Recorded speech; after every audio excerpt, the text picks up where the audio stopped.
Maybe you see live. What's the Q&A as well? Ask the Sheikh question and answer. Yeah. Okay. People can ask you questions. Okay. Assalamu alaikum wa rahmatullahi wa barakatuh. My dear brothers and sisters, welcome live at Britain's first mosque. So with me, tonight is the 27th night. It's the Laylatul Qadr night, we think it's the odd night. And welcome to Britain's first mosque. We have a packed program for you this evening. As we are on the air now, is Ask the Sheikh. I'm with two of my guests. Our Imam, on my far right is our Imam, Sheikh Waddah Saleh. Assalamu alaikum. And on my immediate left is our Khatib, a prominent scholar, Sheikh Haroon Hanif. Assalamu alaikum. MashaAllah. Prominent scholar is a bit too much though. You are indeed a prominent scholar, Sheikh. So we have, this program is about the night of power, the Laylatul Qadr night. Most probably tonight is the odd night, most probably it is the night of Laylatul Qadr, and we're going to talk about the essence of this night in a moment.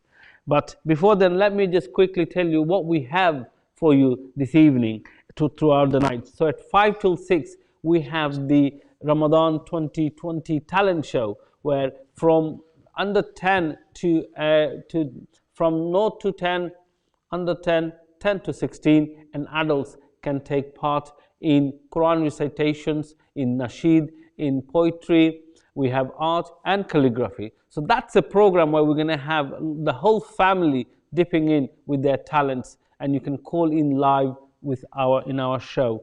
And then we got 6 to 7, we have Imam Zubair Patel with us, and also our Imam Waddah Saleh. Again, another question and answer session. Ask the Sheikh, ask the Imam about tonight or any other topic that you might want to talk about. 7 to 8 is going to be the digital Ramadan with no other than Imam Ajmal Masroor, the Islamic scholar, international speaker, will be on the air. Again, all these will take place at our Facebook, Abdullah Quilliam Society, and also our YouTube channel. So make sure before you do anything, you are subscribing to the channel, like it, share it, and also press the bell button on the YouTube channel. It will remind you when we come on the air. So and then after that, at 10:45, we have the Isha Salah, and then we got the Taraweeh at 11. Tahajjud will be at 12:30, and late night prayer. And then we got 1:25 witr and an extended dua by our Imam Sheikh Sadek Kassem. So please, brothers and sisters, stay with us. Stay tonight tuned in at Britain's first mosque. Before we go any further, I'd like to start the program with recitation from the Holy Qur'an. I'm going to request our Imam Waddah Saleh to do so. أعوذ بالله من الشيطان الرجيم. بسم الله الرحمن الرحيم. إنا أنزلناه في ليلة القدر وما أدراك ما ليلة القدر. ليلة القدر خير من 1000 شهر. تنزل الملائكة والروح فيها بإذن ربهم من كل أمر سلام هي حتى مطلع الفجر. صدق الله العظيم. MashaAllah, what a beautiful recitation by our Imam Waddah Saleh. Now I'm going to request Sheikh Haroon to do the translation or to the meaning of the surah. بسم الله الرحمن الرحيم. الحمد لله رب العالمين. وصلى الله على سيدنا محمد وعلى آله وصحبه أجمعين وبعد. We welcome you all for this program, for Laylatul Qadr, the special night, the blessed night. And we've just heard as an introduction, and the best of all introductions is with the word of Allah subhanahu wa ta'ala. the verses that Allah subhanahu spoke about Laylatul Qadr, the night of power, the night of decree, whichever way you want to term it, in which Allah subhanahu wa ta'ala has reminded us that this is the night in which He revealed it. He revealed the Qur'an. The Qur'an was revealed on this night of power, and it's a night where Allah subhanahu reminds us that that's better than 1,000 months. So as we sat here talking about whatever we're going to talk about, and inshallah a lot of you are going to donate and going to be generous and charitable for one of the greatest causes, which is Baytum min Buyutillah, one of the great houses of Allah subhanahu, especially this landmark masjid, the first masjid in the UK. Don't forget that one act of charity that you do, £1 that you give now, is equivalent to 83 years or more than 83 years of charity. It's khayrun min alfi shahr. It's better than 1,000 months. And 1,000 months, if you do the sums on it, the maths on it, it's 83 and some years. It's over 83 years. So even if you just gave £1, Allah subhanahu wa ta'ala is telling you it's khayrun min alfi shahr. It's better than 1,000 months, a lifetime of charity that you've given. And whatever age you're at, if you're 20, you're 30, you're 40, فاتك عمر ضيعت العمر, your lifetime's gone, and Allah, and many of us have wasted our lifetime in other than good. Just by giving on this night, on this day and in this night, you can make up everything that you've missed out. One night equivalent and greater than a lifetime. تنزل الملائكة. This is the night, this is the day, and this is the night where angels, all of the angels come down to the earth. It's the only night where that happens. All of the angels come down to it. والروح, Jibreel, especially Jibreel alayhi salam, all of the angels come down on Laylatul Qadr. يباهي الله ملائكته بالعباد. All of the believers who worship on the night of Qadr, when at the beginning, when there was no human being, and angels said, why are you going to make this human being? Allah subhanahu wa ta'ala said, Inni a'lamu ma la ta'lamu. I know what you don't know. And what is it that He knows, subhanahu wa ta'ala? That you're going to be generous on this night, that you're going to worship Allah on this night. So He sends down angels to come and look and watch the great act that you're doing. So not only are you giving in charity, which itself, Raqib, is writing down every time you're giving in charity, the angels writing down every single angel that Allah has created. وَمَا يَعْلَمُ جُنُودَ رَبِّكَ إِلَّا هُ. And we don't know how many angels there are in existence. Every single angel will be witnessing and watching the fact that you're giving. Salam. So it's such a peaceful and such a blessed day and night. But then at the end of it, just to qualify, Insha'Allah ta'ala, today's Laylatul Qadr, but we can't say that for definite. We can't say that for definite. Maybe it's gone, maybe it's to come. We can't say that for definite, but it's most likely. Wallahu a'lam. Jazakumullah khairan, Sheikh Haroon. Sheikh Haroon has been the Khatib of Britain's first mosque from the very beginning, from 5 years on, 6 years now, almost 2014. So we are so blessed to have such a prominent scholar with us, and also attached to Britain's first mosque. You are absolutely an amazing scholar, to be honest. And we love you to bits. I'm going to pass you over to our Imam, Waddah Saleh. ما شاء الله يعني جزاك الله خير. بسم الله والصلاة والسلام على أشرف خلق الله. الحمد لله والصلاة والسلام على رسول الله. First of all, يعني subhanallah, we've been through the month of Ramadan, and it's been moving fast, subhanallah, and we're finding ourselves within the 27th night of Ramadan. And may Allah subhanahu wa ta'ala accept every act of obedience that we've made, inshallah, during the whole month. And if it is, inshallah, Laylatul Qadr today, which could be one of the odd nights in the last 10 days, may Allah subhanahu wa ta'ala accept everything that we do today, inshallah. And may Allah multiply the rewards, inshallah, to infinite rewards that only He subhanahu wa ta'ala knows. And alhamdulillah, we've got our great Sheikh, inshallah, mashallah, Sheikh Haroon. Jazakallah khair, mashallah. You're as bad as him now, aren't you? Alhamdulillah, alhamdulillah. It has to be said, facts have to be said. Alhamdulillah. We learn from you a lot, mashallah, alhamdulillah. And jazakallah khair for all the, the Jum'ahs that we sit there and we listen to you. That was, no, can I just say something on that, mashallah? Of course. Our brother Moomin, he mentioned that I've been here for, I think it's 5 or 6 years now. Since the opening. And Sheikh Waddah has mentioned the benefit. The reality is the sharaf is for me, the honor is for me. We're abna hadil Medina, we were raised in this city, When we were younger, we heard about Abdullah Quilliam, but we never really knew anything because it was closed down. And then through the blessings of our brother Moomin and Dr. Hamid and Gharib and the team that brought it back to life, we've been able to come here and then to share the joy of praying a Jumu'ah in a masjid that was set up by the Sheikh. So even though, mashallah, the brothers saying beautiful things, nice things, the sharaf is for myself. It's an honor that I'm able to stand here every single Jumu'ah. MashaAllah. And in the end, words come from Allah subhanahu wa ta'ala. Allah subhanahu wa ta'ala, huwa al-mu'izz, huwa al-mudhil. Allah subhanahu is the one who raises people. Allah subhanahu is the one who lowers people. Allahu a'lam. Yes, we just received some message from Philly Moggs. Ramadan, who do Muslims do it? Why do Muslims do it? So this is the question, Sheikh. Why do Muslims do Ramadans? Why do we fast? Do you want to say something first, a couple of words, and then I'll say something? Inshallah, with donation, inshallah, we'll all leave it to you, mashallah, alhamdulillah. As we know, it's not just the Muslims that do it, but the emphasis about Muslims donating Ramadan, which we know the benefits of, but to look into it deeply, I think we need Sheikh Haroon to speak a few things, inshallah. A few minutes. So Philly, you've asked the question, why do Muslims do it? And I'm assuming you're talking about why is it that Muslims give up food and drink and are more generous in the month of Ramadan? Ultimately, everything that the Muslim does is based on divine guidance. We have conviction from God Almighty that there's something unique and special in this month of Ramadan. And just to mention to you that the word Ramadan in Arabic refers to burning and scorch or something. And so when we fast, when we give a food, when we give a drink and so on, it's not just about food and drink. There's a higher purpose and objective to it. The Qur'an itself tells us, God Almighty Himself tells us لَعَلَّكُمْ تَتَّقُونَ, that we're trying to rise to the highest level of believers.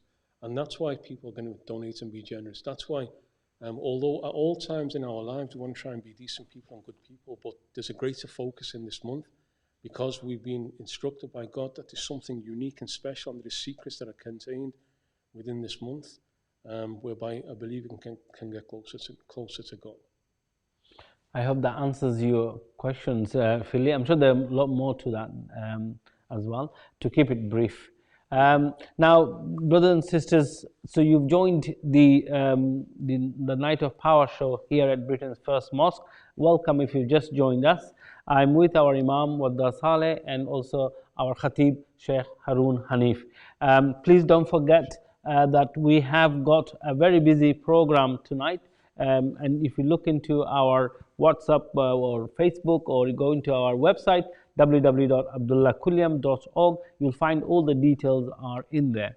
Now, this program will finish at 5 o'clock, where we start the talent show for the whole family in many 3 or 4 categories that we are having the talent show. I'll tell you more about that in a moment. But if you do want to donate, please go to launchgood.com/first mosque, and also we have our own one, which is abdullahquilliam.org/donate, or alternatively you can go to our website, pick up the bank details and directly transfer the money to the bank. Now, if Philly is watching us, I'm sure you are more than welcome to call us in the studio. The number is 0151 260 3986. So please do call us, or if you want to send us a text or any messages, you can call on my WhatsApp. It's 07949 921 692. We are waiting for your call. Brothers and sisters, you have the opportunity in this blessed night of 27th night of Ramadan to ask to Sheikh here about any question that you may have. Please do so. We are waiting for your call. Philly, you're more than welcome, my friend, to call us in the studio if you have any more questions. Jazakallah khair. And Sheikh, with the discussion, just as an imam, asking you with things, many imams that you think we come in from like a different country or different things, or people who grew up through this country and they'll come up to be the imams. What's the message that you think, like what's different for them? Do you see a difference? Yeah, so as a prominent scholar or sheikh or whatever you want to say, I just prefer to simplify and say teach. I'm not going to deny that. So as a teacher who was like raised up in Liverpool, had an opportunity to sit and learn from some of the best teachers around here in Liverpool. We had Sheikh Siraj al-Islam Chowdhury, rahmatullah alayhi, who passed away recently. Even Sheikh Waddah's own teachers was Sheikh Sadek al-Shamiri. Like when I was younger in Masjid al-Rahma, we sit there and learn Qur'an from him. So Allah subhanahu wa ta'ala, the truth is that if you really want to do something, the opportunities are there. It's just a matter of finding, and as long as someone's sincere in his heart and he's looking for it, the opportunity is there to take something. It just needs a bit of drive within yourself, and needs sincerity. And then Allah subhanahu wa ta'ala al-Fattah, Allah subhanahu wa ta'ala is the one who gives the opportunities to anybody and everybody and anything that he wants. And so when you see like these type of great projects, like bringing life to a masjid that had almost died, and the inspiration that you take from that, and the inspiration that you take from Sheikh Waddah, he's like, mashallah, he's in Liverpool, he's Yemeni, he's from Liverpool, but he took it upon himself to learn the Qur'an. So all I'd say is that anything you want to do in your religion, the chance is there. Allah subhanahu wa ta'ala opens the door wide for everybody who wants to do anything. I was blessed and fortunate that I was able to travel to Sham, to Syria, before the atrocities began there. And I was exposed to some amazing people. Sort of very different experience. So in truth, like people are interested, like younger people, because that was me 20 years ago. 20 years ago, like, I saw something that I want to take, and I just went full on for it, and I decided I need to go for that. Mm-hmm. I always had the special attachment to the Qur'an. The Qur'an is something, and it came from my father. Allah yarhamu, it came from my father. MashaAllah. And I always had in my mind that when we were younger, we didn't tend to see like enough madrasas or where we could go there and learn from them in English language, where we understand what's being said and you could actually relate to the Imam there and so on. So I just took upon myself that if it's not there, then I need to do it. So that became like an inspiration. So that's all we're going to tell people, is that you have the opportunity, the buildings here, the masjids here, come to the masjid. There are teachers here waiting to help you. Any questions that you have, anything you want, whatever you need to do, people that you'll feel comfortable with. So there's no reason why you can't come closer to the religion, to Allah subhanahu wa ta'ala. Find yourself in the month of Ramadan, find your creator in the month of Ramadan, and the doors are always open. Wallahu a'lam. MashaAllah. Inshallah, Jazakallah khair. Sheikh, and it's true, like, to hit on that point, when you look at it, like, some people are starting to think like, when they come into the mosque, it's like coming to a school, but it's not. It's a place of guidance. It's where you could find guidance within it. It's not just about taking the knowledge of Qur'an but you could be in the mosque and, just develop your etiquette, basically, or see how the Saleh, the good people are acting, and that's the main thing that it was striving to do. As we've got the talent show that we've got that's coming on later on, it's about finding within yourself, like Sheikh said right now, it's about finding yourself and motivating yourself within. To find something within you, because everyone, like we believe in, has really got a talent. Everyone has something to give to society, subhanAllah. Just to add on to that then, one thing about the lockdown, because life got difficult. Life's been difficult for like about 6 weeks, 2 months, and it's not going to get easy straight away. It's not going to go back to normal. But it made everybody think about what is actually important. What is actually important in life? What's your priorities in life? You can't go to work, you can't go and drive around as normal, you can't go and see your mates, you can't even go and see your family. Eid is coming in a few days' time, and the normal great celebration that we have in Eid, we're not going to have that. We're not going to have like a full salah with the masjid full. So Allah subhanahu wa ta'ala is taking something away from us. And when we see things like that, we've got to understand it at a higher perspective, a higher level. Like this is, قُلْ كُلٌّ مِّنْ عِنْدِ اللَّهِ. Everything's happened because of the will of Allah subhanahu wa ta'ala. So like He's locked us in, He's locked us down. And then there are some people, إِنَّ لِلَّهِ عِبَادًا فُطَنًا, people of intelligence, who've understood that Allah subhanahu wa ta'ala is pointing you towards something. So our buyut became masajid, our homes became places where we have to now pray. We have to now pray because we can't even go out to the masajid. So when you think about what's happening there, like Sheikh Waddah spoke about the centrality of the masjid, but the first thing is just look at what has Allah subhanahu wa ta'ala just done to us. Like He's taken away from us the most normal comforts of our life in order just to push us in a direction. And when the masajid are reopened, and inshaAllah ta'ala, masajid are buyut Allah, adhin Allah and turfa. Allah subhanahu is the one who's allowed for the masjid to be open. These are all just means that Allah subhanahu used, like Moomin and Dr. Hamid and so on. Everybody's just a key that Allah subhanahu has used. But these are the houses of God subhanahu wa ta'ala. So when He decides it's going to open up again, then take your opportunity to come into the masjid. Like, don't leave the masjid empty. And maybe there's a sign in there from Allah subhanahu wa ta'ala that unfortunately we weren't connecting enough with the masjid, so we closed it down. So when he does open it up again, like, start coming back into the masjid. As Sheikh Waddah mentioned, masjid is not just a formal place. There's a lot more to a masjid than just a masjid. Like, that was the center. That was the center of of Medina, the center, the heart, the qalb. The heart of Medina was the masjid itself. Everything began and ended from the masjid of the Prophet. And these masjid, like we have Masjid Abdullah Quilliam, Masjid al-Rahmah, we have Masjid in Penny Lane. These are qulub. These are the hearts by which the community is able to beat. So come in, find yourself in the houses of Allah subhanahu wa ta'ala, because this is not Mu'min's masjid. It's not, even we call it a Masjid Sheikh Abdullah Quilliam, but that's only just to recognize the great work that the man did. This is your masjid. This is our masjid. This is your masjid. It's everybody's masjid. And even, I don't know about Philly, whether he's Muslim or not, it's everybody's masjid, because these are buyut Allah. These are the houses of Allah subhanahu wa ta'ala. So come into the masjid, find yourself in the masjid. Like I mentioned, it's not just about prayer and about learning, so on. Just reconnected to Allah subhanahu wa ta'ala through the houses of Allah subhanahu wa ta'ala.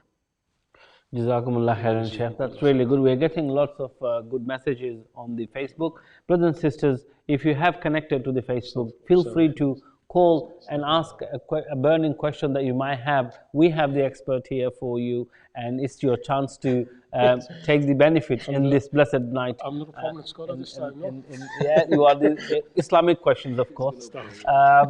None other than the Islamic questions, Islam-related questions. You may have any, please do ask. Please, the number is 0151 260 3986, or you can send messages on my WhatsApp. It's 07949 921 692. Now, we've heard quite a lot. Sheikh, tell us, we are unable to pray in this COVID-19 situation, Jummah prayers, and of course, we will not be able to pray Eid prayers either. So, what are the rulings on the Eid prayers? If you'd like to enlighten us briefly on that. Bismillah. Bismillah ar-Rahman ar-Rahim. There you have one thing, and I don't want to complicate this. But one thing, you never had this type of situation before. And definitely not in the time of the Prophet sallallahu alaihi wasallam. So this is where what you have, what's termed as ijtihad al-ulama. The scholars, the people of knowledge, they're going to look at the text of the Qur'an and the Sunnah, and they're going to come with conclusions. But there's, like people say, give us a straight answer. There's nothing clear cut, because we've not faced a situation like this before. So you have different views. There are some who hold a view that you cannot have Eid Salah, Jumu'ah Salah or Eid Salah in the house, because the house is a closed space. So that's a view that's held by some. And based upon that view, for those who take that view and follow that view, and that's the view that I myself hold, that the nature of Jumu'ah and Salat al-Eid is that it's maftuh, it's open, people come together, they gather together. It's a gathering, it's not just a secluded act of worship that takes place in the home. Even when you look at the Eid of the Prophet, it wasn't in the masjid. That's not the Sunnah. Here we're kind of limited and restricted because of the nature of the times. The Prophet never prayed Salat al-Eid in his masjid. It was always out in an open space. They would gather together in open space, and they would come together. And that's why he would tell everybody to come, children, women, and even women who are not praying, he would tell them to come. So Eid is not about the home, and that's the view that I hold. But still, if you follow that view, Salatul Duha, pray Salatul Duha, and that's the great companion Abdullah ibn Masroor radiyallahu anhu arda. He said, "Man fatathu Salatul Eid, falyusalli arba'a raka'at." He said, whoever's not able to pray Salatul Eid, pray 4 raka'at Salatul Duha. And there's ajr azim, there's great reward. Salatul Duha, for those who are not aware, is a morning prayer. That's a sunnah of the Prophet ﷺ. Because in the morning is the only time in the day where you have no fard prayer. Between Fajr and Dhuhr, there's no fard prayer. So as a normal thing, it's blessed to pray. But especially if you can't pray Eid, so that's what I would advise for those who hold a view. But then there are others who hold a view that, like Sayyidina Imam Shafi'i, Imam Malik, Imam Ahmed, some of the other great Imams, they hold a view that you can pray Salatul Eid anywhere, in the home, in the masjid, anywhere. So for those who want to take that view, they're welcome to do so, pray at home. For those who hold the view that no, it has to be an open space, then pray Salatul Duha. But in the end, even if you're not praying it, we've completed 29 or 30 days of fasting. We should understand what Eid is really about. It's celebrating the worship that we've done. Celebrate, like we worship for 29 or 30 days. And in these Laylatul Qadr, these special nights, the last 10 nights, you increase your worship and you do more worship. After you've completed that, all of that great worship that you've done, Yawm al-Jawaiz, that's what the Prophet called the day of Eid. It's the day of the award ceremony. Allah is giving you out the gifts, He's rewarding you. That's why He told you you're not allowed to fast on that day. So whether you're praying at home or you're not praying, you're praying Salatul Duha, whatever you're doing, celebrate the worship that you did in the month of Ramadan. That's what Eid is ultimately about. Celebrate the worship. And Allah subhanahu wa ta'ala, and one thing about Eid does not come in the Qur'an, it comes from the Sunnah.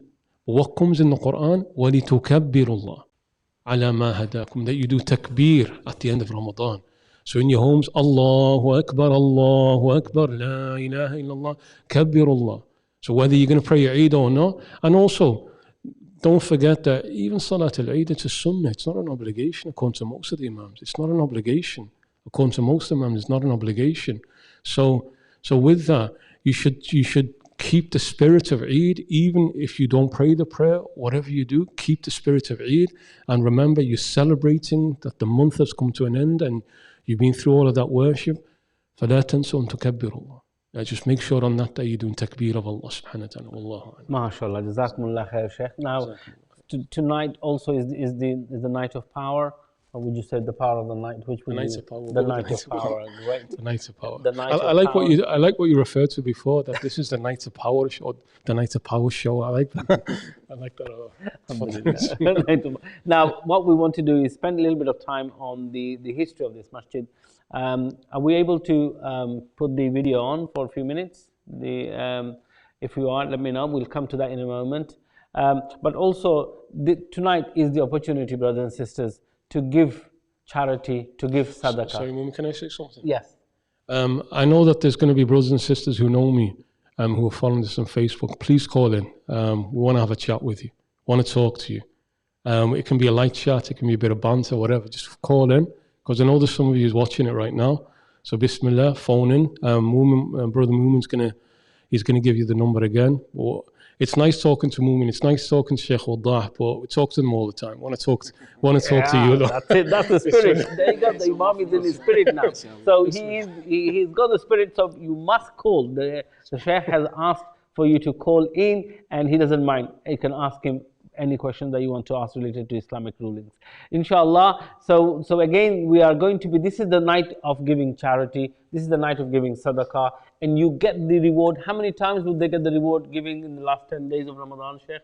Is it 70 times or seven times? No. In the last 10 days. Like tonight, saying inshallah, let's assume it's Laylatul Qadr, and Allah says خير من ألف شهر.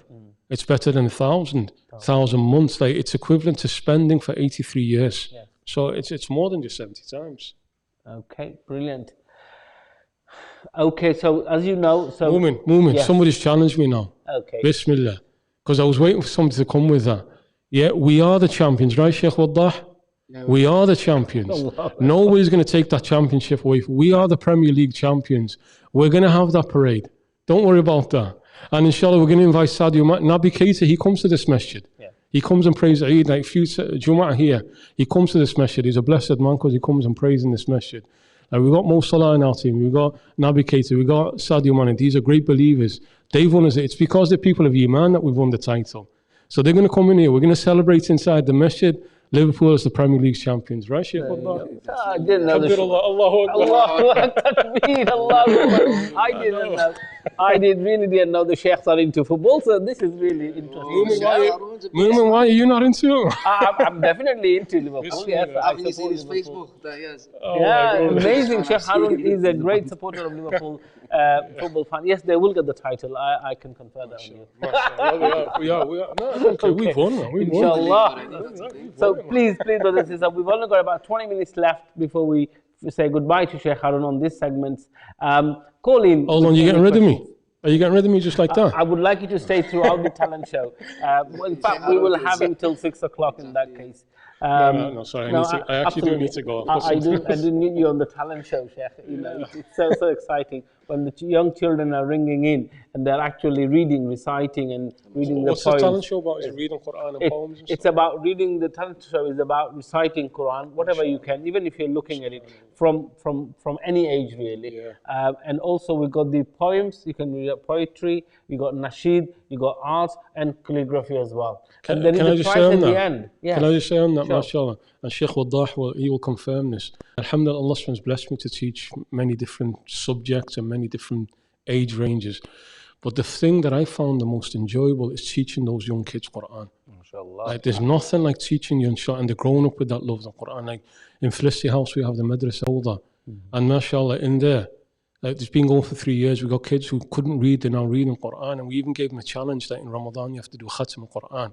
And we got about 16, 17 of the kids, they've done a khatam of Qur'an inside Ramadan. So there's nothing more beautiful than seeing young children raised with the Qur'an. And so that's why I tell everybody who's watching, get your kids phoning in. Get your kids phoning in, get them to join in so that they can read Qur'an. There's nothing more beautiful than having young children read the Qur'an. Right? Okay. Mashallah, mashallah. We had, I think, one of your groups that come to the mosque. They visited the mosque a few months ago, and they come and subhanallah, it wasn't just the Quran that I was amazed with. Subhanallah, with Quran, it's, you know, you'll find so many teachers now these days that teach Quran, teach Tajweed, mashallah. But when they started doing the seerah of the Prophet sallallahu alaihi wasallam in Nasheed terms, I was like, I felt like I was in Yemen, the way the pure of the Arabic, the mashallah, and they knew the names of the Sahaba, the Asharam Bashareen, and I was like, subhanallah, mashallah, to kids about 5, 6 year olds to know knowledge like that. It's like, in fact, sorry, I forgot to mention that your Ayan, he's in there as well. I was going to say, my son actually attends the Waddah class at Felicity House. Sheikh Haroon is one of his teachers. He loves you to bits. I love him to bits. He says, Sheikh Haroon. Peru. We have a caller coming now. Let's talk to the caller. So I'm actually, a lot of you are online, a lot of you are watching us live now. Now look, what does it take to pick up the phone and give us a call? We have Sheikh Haroon, we have Sheikh Waddah, you have myself here. So please call 0151 260 3986 right now. We haven't had a single call yet. Let's take some calls. And if you want to message us on the Facebook as well, or onto my WhatsApp, it's 07949 921 692. It's all on your screen. Now, talk about donation. This is the month of giving. Charity is the month of being generous. The more you become generous in this month, Allah subhanahu wa ta'ala gives you many folds, infinite amount, and that is without a doubt. So brothers and sisters, what a better way to support Britain's first mosque? Britain's first mosque was established by an Englishman way back in 1887 after visiting Morocco. When he came back and he established the masjid here in Liverpool, and he only had the first person who converted to Islam was a 19-year-old lady who took Shahada. And then over the 20 years of time that he was running the establishment, he had over 650 indigenous English people converted to Islam.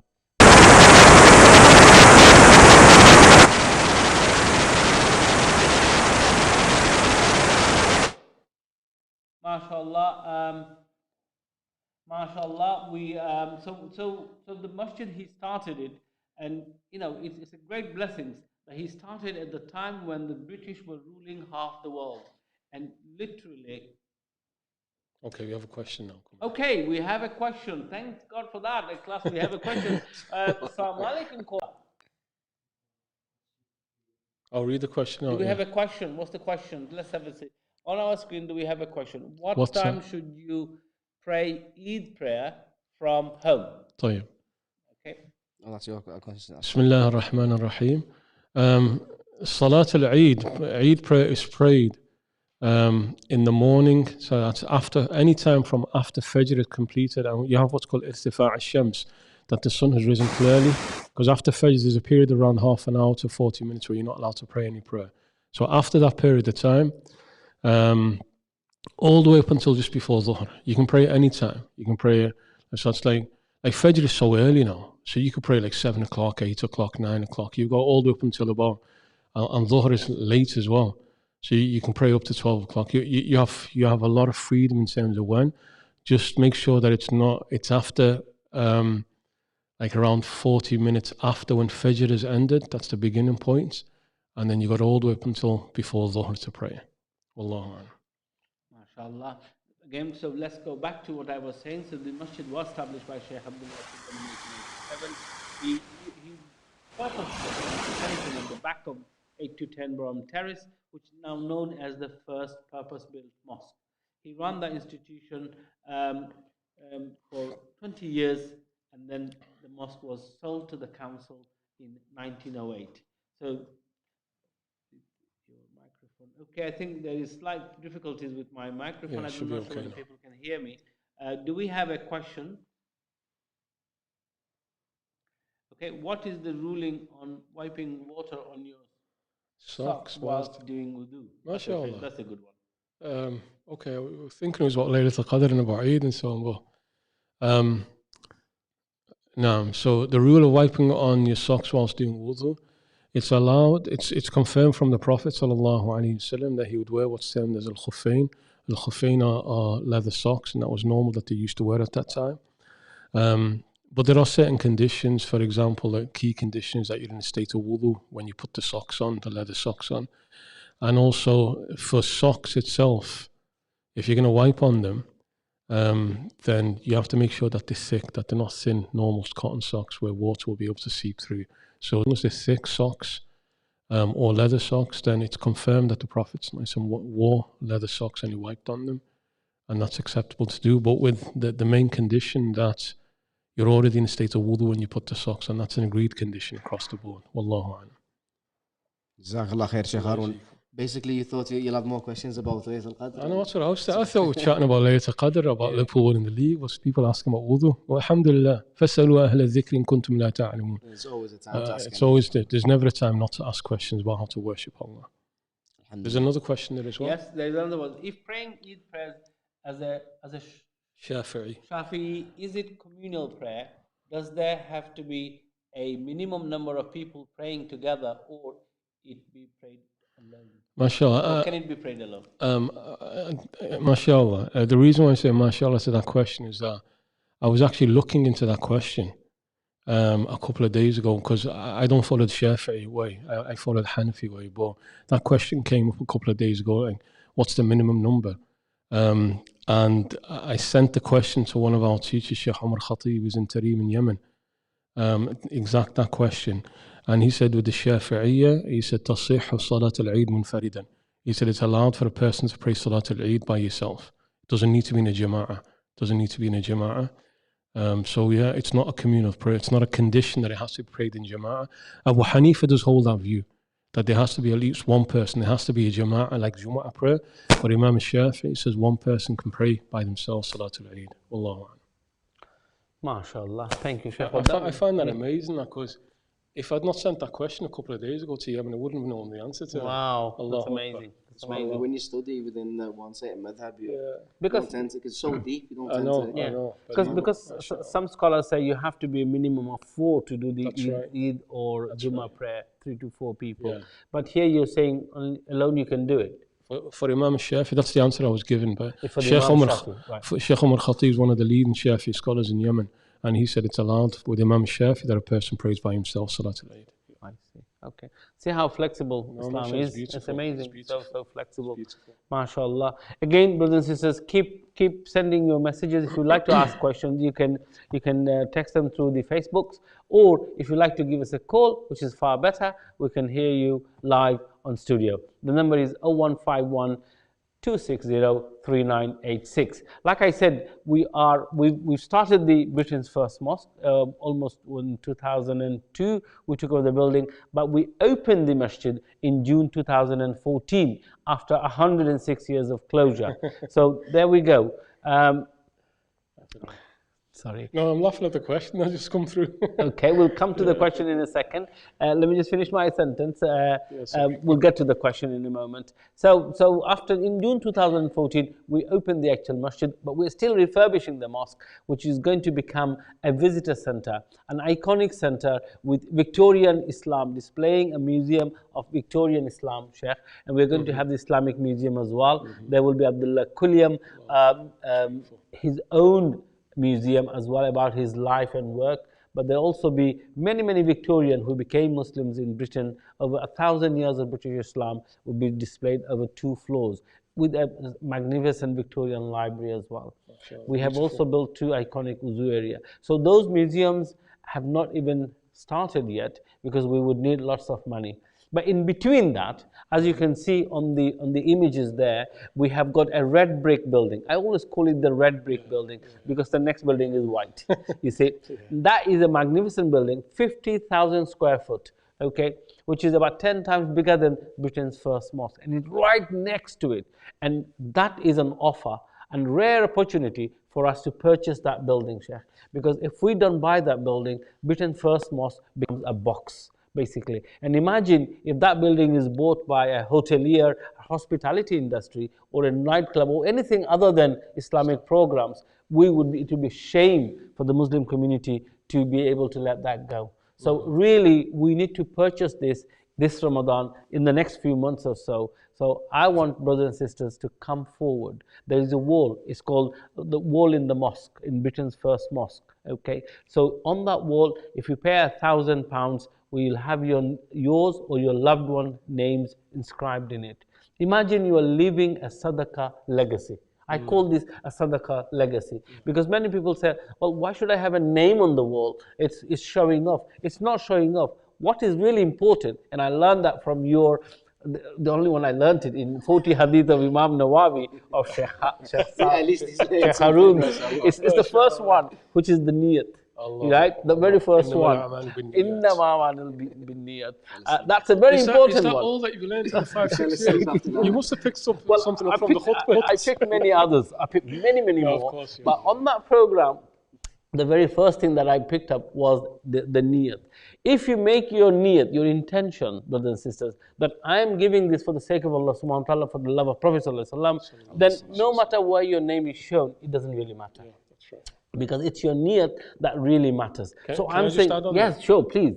Just to mention an ayah, Allah subhanahu wa ta'ala says, إن تبدوا الصدقات فنعما هي وإن تخفوها وتؤتوها الفقراء فهو خير لكم. If you declare the charity that you give, how excellent it is. So when these legacies are there, it's not about boasting and bragging about it. It's about letting people know and about encouraging and motivating people to give. So what Mu'min's speaking about there is something that's stated about Allah subhanahu in the Qur'an. If you declare your charity, how excellent it is. But if you hide it and keep it hidden, then it's better with Allah subhanahu wa ta'ala. So it's all about intention. Just let people know I've given, I've paid my zakah, so people will pay their zakah. Let people know I've given sadaqah to the masjid, so people are motivated and inspired by what you've done. Alhamdulillah. Thank you, Sheikh Haroon, for clearing that. So again, it's the wall of at Britain's first mosque that you'd like to leave a sadaqah legacy. And what a better way to commit that sadaqah in the month of Ramadan. So if you are paying £1,000, we said, you could be yourselves or your loved ones or your grandparents or your children or your mom or your dad, you can have their names on the wall. And one of the main reasons for having the name on the wall, Sheikh, is imagine 50 years time when you are no longer in this world. We won't be here in 50, 60 years time. I won't be here, I'll be over 100 years then. Just imagine when people walk into that wall of fame, then the people who are praying in the masjid will pray for those people who have donated. And you get the ajr for life. That's the sense of it. The wall, having a name on the wall, is you're leaving a legacy sadaqah behind that people will pray for you once you're no longer in this Again, world. Can I add to that? Yes. The prime example of that, Sheikh Abdullah Quilliam himself. He's the best example of that he did all the work that he did. And even though for all the historical reasons it closed down and he had to leave England and eventually came back and so on. But whatever benefits people remains on the earth. Allah subhanahu does not let it die even when that person has died. So Sheikh Abdullah Quilliam is the best example of that. He did what he did, and the fact that it's been revived and it's been born again, that's a sign that Allah subhanahu accepted the great work that he did. So legacies are great. MashaAllah. I think there is a question on the screen for us to, we can't see the questions unfortunately. No, there we are. What does it say, Sheikh? So the question is, ethanol in chocolate halal or haram? See, ethanol is a type of alcohol. And any alcohol, even a drop of alcohol in something, it's najis, it makes it impure. It's like you got a glass of water and a drop of urine comes in, you just got to get rid of that. So ethanol is a type of alcohol, and anything that intoxicates is haram, whether it intoxicates or not. You're biting that chocolate, you're not going to get drunk of it. But just the mere fact that there's a drop in there of haram, it makes it haram. Allahu A'lam. Okay, what about white wine vinegar, Sheikh? White wine vinegar is a point again where you have some different views. So Abu Hanifa, he holds the view that it's allowed because of what's termed istihala. It's no longer alcohol, it's become vinegar. So even though they term it white wine vinegar or cider vinegar or spirit vinegar, there's actually no alcohol in there. They're just talking about the vinegar has been made from that source. So on the view of Abu Hanifa, because it was originally alcohol, but it's no longer alcohol, it's considered lawful. But there are some who hold the view that it's not permitted. But Wallahu A'lam, it's acceptable to have white wine vinegar. MashaAllah. Sheikh Waddah, would you like to add anything? Not to the question. Not to the question. Not Okay, to the question. MashaAllah. Now, I know I'm just mindful. He's putting you on the spot there. I'm mindful of the time. We've got about 5 minutes before we say goodbye to Sheikh Haroon. I would like you to stay for this segment. You really are trying to get rid of me, aren't you? Get rid of me. Before you go, you must ring in with a call, brothers and sisters. If you are watching us, you know what it is. Nobody wants to talk to me. That's what it is. They don't know what they're missing. I'll tell you that for sure.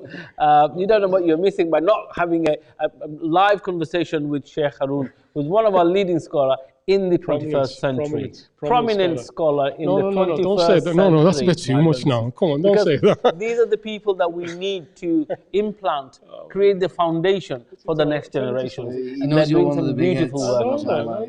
No, absolutely. I don't think anyone wants to even debate with Sheikh Haroon. No, I'm not bragging at all. No, there's quite a few. There's quite a few after me. Inshallah. Now listen, we're not allowed to auction. We are in the mosque hall where we are televising the live show for you, brothers and sisters, believe it or not. And therefore, what we have got is we have got loads of gifts here, which we can't bid, unfortunately, because we're in the mosque. We can't do. Am I right in that? That's the fatwa. Yeah, that's it. No, there's no buying and selling. But what they can do is probably they can send us some messages on the Facebook, can't they? You can do it among yourselves on the Facebook, whoever wants the highest. So please donate generously for something like this is a very special oud perfume. We have that, but I want to show you something very special that we've had it for many years at our possession, but we didn't have a chance to get rid of it or find the right person to behold it. So can I get my director to help me with the sword, please? The sword of replica sword of Imam Ali. Dr. Hamid, can I borrow you, Dr. Hamid, for a second? Lots of viewers. Okay, we have a lot of brothers who are actually watching us, which is really pleasing. Thank you very much. Jazakumullah khairan, barakallah feekum for watching us here. Please do call in. The number is 0151 260 3986. It's on your screen. While you are ringing or you're trying to ring us, let us show you something that we want to show you. Can I have a help with this item here? I'm going to ask our trusty producer, director, the man behind the scene, Dr. Abdul Hamid. Maybe you want to come and say hello to the viewers. Would you like to come into the segments? Here we are. We have the replica sword on my hand of, it's quite heavy, I'll tell you, I'm a small guy, of Hazrat Ali alayhi salam. So I'm just going to pass it through. We all three of us going to hold it. We're going to get the blessings of it, haven't we? Okay, can we show that? Don't take a picture of this. Carrying swords around like that. Inshallah. There we go. Okay, we'll just lift it a little bit. Yeah, there we are. This is a replica said don't take sword. A picture. No, I'm joking. It's a joke. This is a replica sword of Hazrat Ali alayhi salam. Do you want to explain about this? Yeah, so the name of this sword is Dhul Fiqar. Dhul Fiqar. And it was a sword that originally the Prophet he himself owned. The Prophet owned a number of different swords. But this is one that the Prophet gave as a gift to Sayyidina Ali radiallahu anhu. And it's known as Dhul Fiqar because al-Fiqar, al-Mufqir, quite literally means the one that chops heads off. So it's a powerful sword, the symbol of the power of the great man, Sayyidina Ali radiallahu anhu. MashaAllah. Yes, so this is the sword that, just hold that for a moment. Just talk a little bit about it. I'm really looking for a home for this sword. So do we have a very keen, generous brother who would be willing to donate a good sum of money for this replica sword of Hazrat Ali alayhi salam. Sheikh Waddah, would you like to say anything? Yeah, mashallah, yeah. We just about the sadaqah, about what you're giving to think about it, whatever you're giving to Allah subhanahu wa ta'ala, it's about the charity.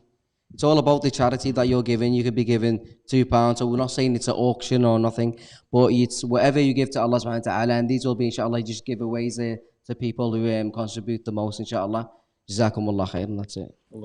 Okay, while I'm holding this, there's a message there. It says, Sheikh Haroon is an amazing man and a role model, alhamdulillah. It's not me saying, it's the public saying, Sheikh. So, alhamdulillah, alhamdulillah. So here we are, I'm putting that to a side now. I'd like you to find a home for this. Let's see if we can, thank you, right this up.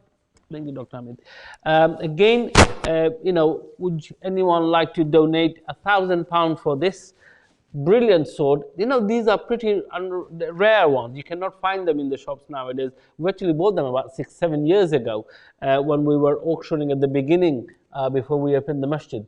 And because of the pricing, or maybe it didn't find the right owner. It's waiting to have the right owner. So let's say 1,000 or even £1,500 for this special sword could be yours as a display in your house. So tell me, I'm always struggling with charity and sadaqah. What happens when somebody gives charity or a sadaqah to the masjid, and how does it help them? Generally sadaqah, when giving in charity, the great blessing, the great reward that the Prophet told us is that when you give charity, you're placing it in the hands of Allah subhanahu wa ta'ala, and it grows.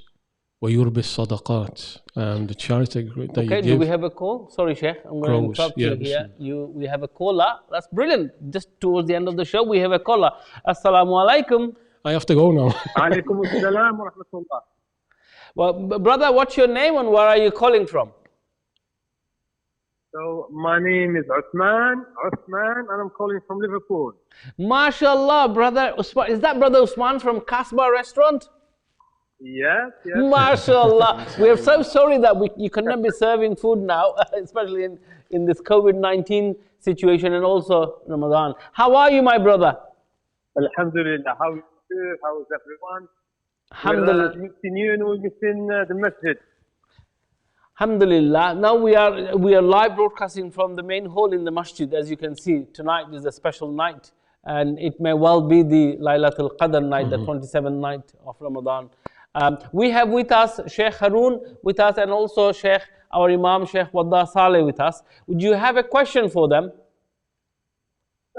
No, it's just my daughter. She wants to recite Surah Al-Kawthar. Okay, we have gone into our next show, Sheikh Sadek. Bismillah. Would you mind staying with us? I'm Haroon. Sorry, Sheikh Haroon. Beg your pardon, Sheikh Haroon. Are we going into the next part? I mean, I'd love to. Yeah, Bismillah, get her to read, please. Yes. Akhuna Uthman, please have your daughter read, please. Ya Allah. Bismillah. Can we have a speaker turn this way? إنا أعطيناك الكوثر فصل لربك وانحر إن شانئك هو الأبتر. MashaAllah. And what's your name? Manal. MashaAllah. Can I just tell you something about what you read? One time Prophet Muhammad sallallahu alaihi wasallam was lying down sleeping in the masjid, and he woke up and he smiled. And when they asked him, why did you smile? He said, Allah subhanahu just given me Surah Al-Kawthar, Inna a'tainaka al-Kawthar, fasali li rabbika wanhar inna shanika al-abtar. And he said, he's promised me a river inside the paradise called Al-Kawthar.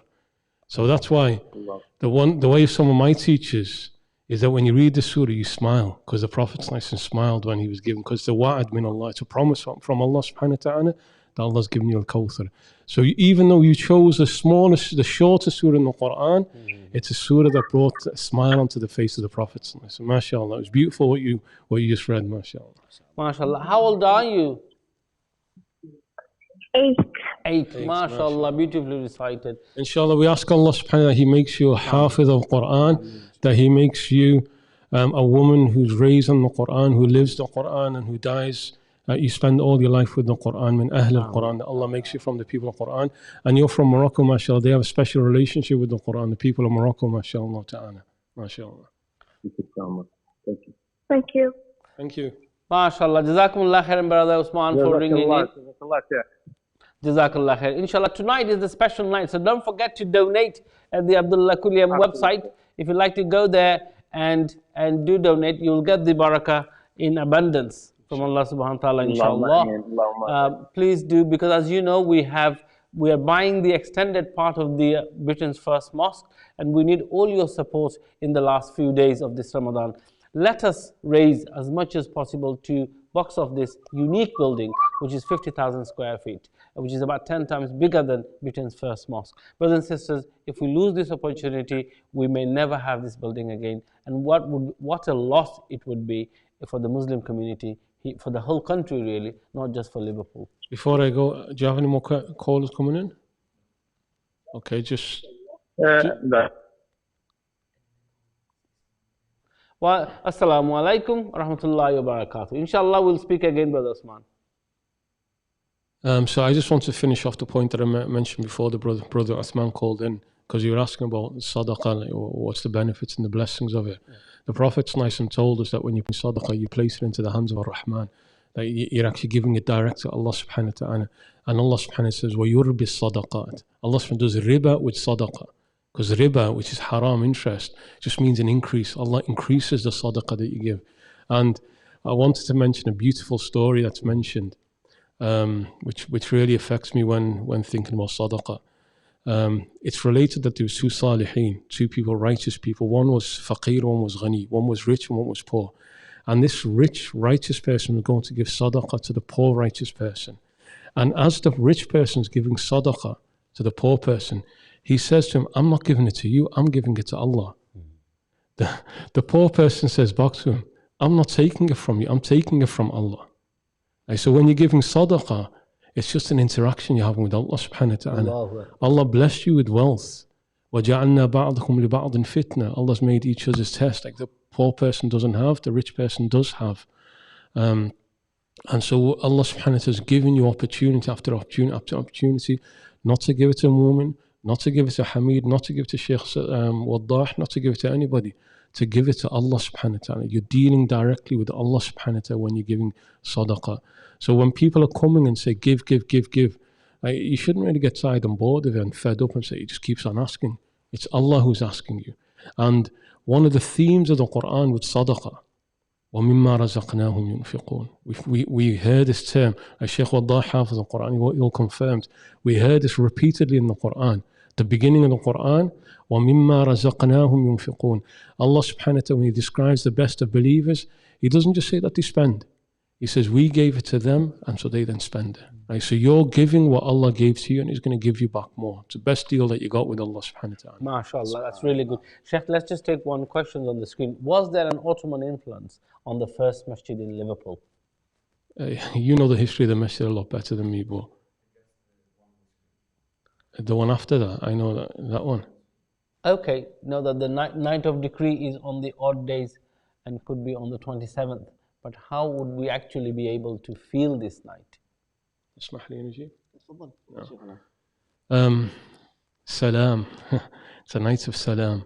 It's a night of peace. Allah subhanahu wa ta'ala, that's how He describes salam here hatta matla' al-fajr. It's a night of peace, this calmness. Like think about it, tanazzul al-malaika, on that night, every single angel is on earth. Every single angel is on earth. So there's going to have to be peace on earth that night. So in your heart, you'll feel this sensation of peace more than what you felt throughout the whole Ramadan.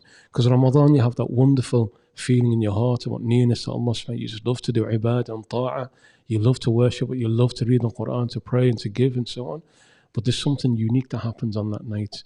You'll feel something special inside of your heart. But then just to add the other side, there's a reason why Allah kept it hidden. There's a reason why He didn't tell us. So even though we're looking for that night, we look for that night in every single night. We should assume in our minds, tonight's Laylatul Qadr, last night was Laylatul Qadr. Every single one of these nights may well have been Laylatul Qadr. So even though we seek it out, and the Prophet told us look for it and search for it, and the clearest sign is salam fil qulub, It's that feeling of peace in your hearts. But don't forget, 27th is over, maybe 28th, maybe 29th. It may have already have gone. So don't stop that worship. Don't stop that generosity that you gave and that worship that you gave. Don't stop it just because the 27th is over. Wallahu. MashaAllah, that's really good. Sheikh Waddah, would you like to brief anything? Jazakallah khair, Sheikh, mashallah, Zain. And I think most of the people that are trying to ask about signs. Like, is there the signs within the weather? Is there signs, as some people say? Yeah.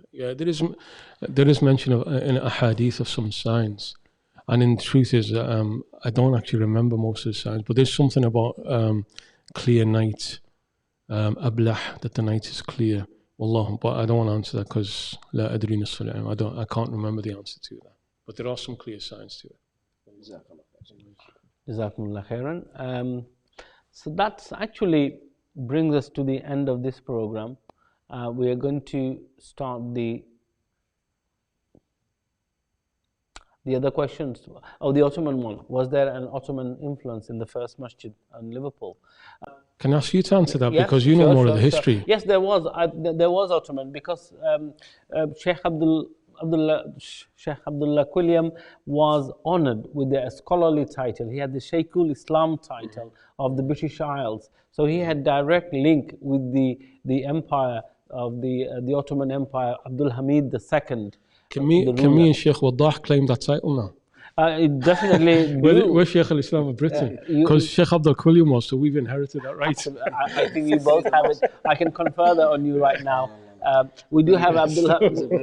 We do have one of our trustees who's Dr. Abdul Hamid. Now, he was very energetic and is a very hands-on person who actually took the project from strength to strength. And I always used to say, the Abdul Hamid II conferred the title to Sheikh Abdullah Quilliam. The Abdul Hamid III will complete and resurrect. So we're saying that's Sultan Abdul Hamid sat over there. Dr. Sultan. No, Sultan Abdul, better than Dr. Sultan. Sultan. He's the king.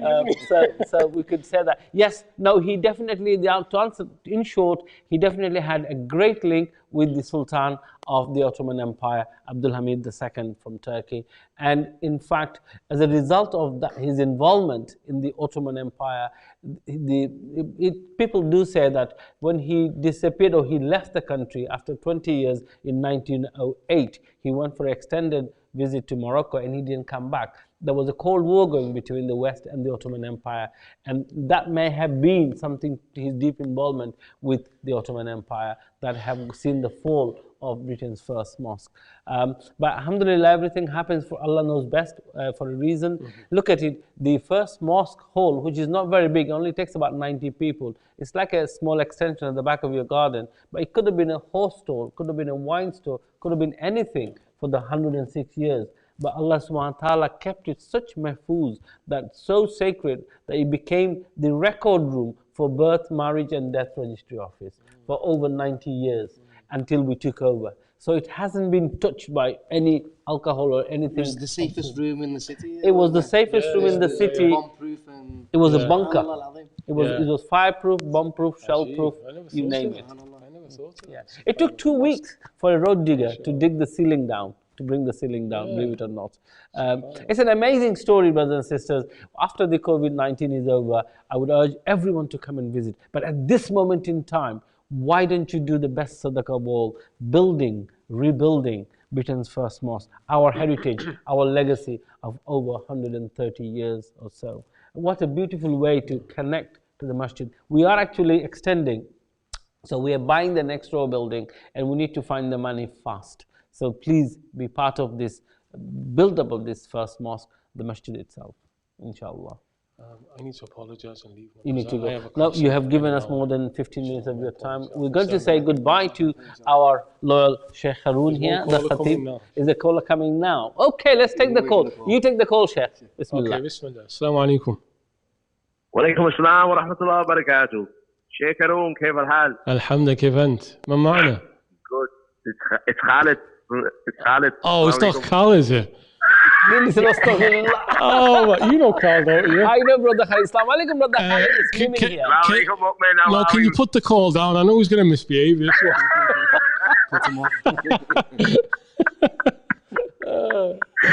How are you doing? Khalid? You okay? Good, Good, you know, good. I'm just with my daughter Sophia, and she's been pestering me. She wants to do a surah, inshallah. MashaAllah, MashaAllah. Before she starts reading, what surah is she going to read?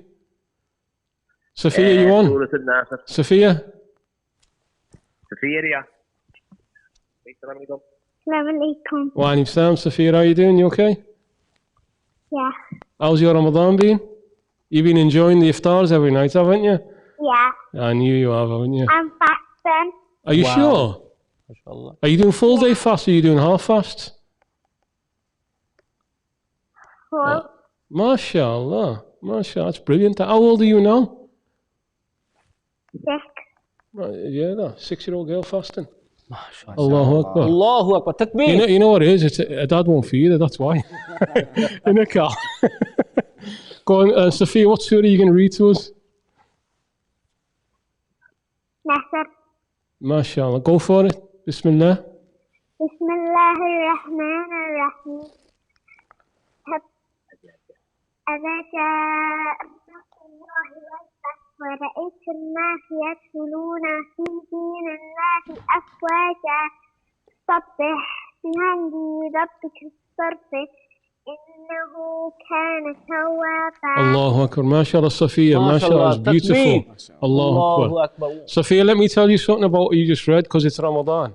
The surah that you just read was a surah that was revealed to the Prophet about conquering Mecca. And he, sallallahu alayhi wa sallam, conquered Mecca in the month of Ramadan. Allahu Akbar. So, mashallah, you chose a special surah about the Prophet sallallahu alayhi wa sallam going back into Mecca. MashaAllah ta'ala. Well done, Sophia. And again, we also ask Allah subhanahu wa ta'ala, He makes you and your brothers and your sisters and your dad and your mum and the whole of the house, a house of Qur'an, people who love the Qur'an, who read the Qur'an and protected by the Qur'an, inshallah. So, Sophia, a promise. You're going to have to give me a promise, right? You're going to give me a promise that you're going to learn the whole of the Qur'an, yeah? Yeah. Excellent. And inshallah ta'ala, in about 3 or 4 years, when you're fluent in reading the Qur'an, you're going to read the whole of the Qur'an in Ramadan. Yeah? Inshallah. Inshallah. MashaAllah. Well done. Well, just say, well done. She read so beautifully. We have got a gift for her. We'll pass that on to her. Yeah. It's an alphabet, our learning alphabet. MashaAllah. There you go. Alphabet. Can you see There it? we are. Can you see it? There it is on the This is what screen. you learned Yeah? today for reading MashaAllah. so beautifully. It's something about, MashaAllah, well done anyway. You're going to get that, inshallah. We'll pass them on to the dad. And make sure your dad gives it to you, because I know what he's like. Sheikh, I think before you go, there's one question they want to be. Cal, we need to get you off the phone now, okay? Ma'as-salama, Khalid. Jazakallah, brother Khalid, your daughter is beautifully read, mashallah. We have a small gift for her. I will pass them on to you, inshallah, before Eid. Shukran. Jazakallah khair. Now, assalamu alaikum. Now, we have got 2 questions on our screen. Can we bring the questions up, Hamza?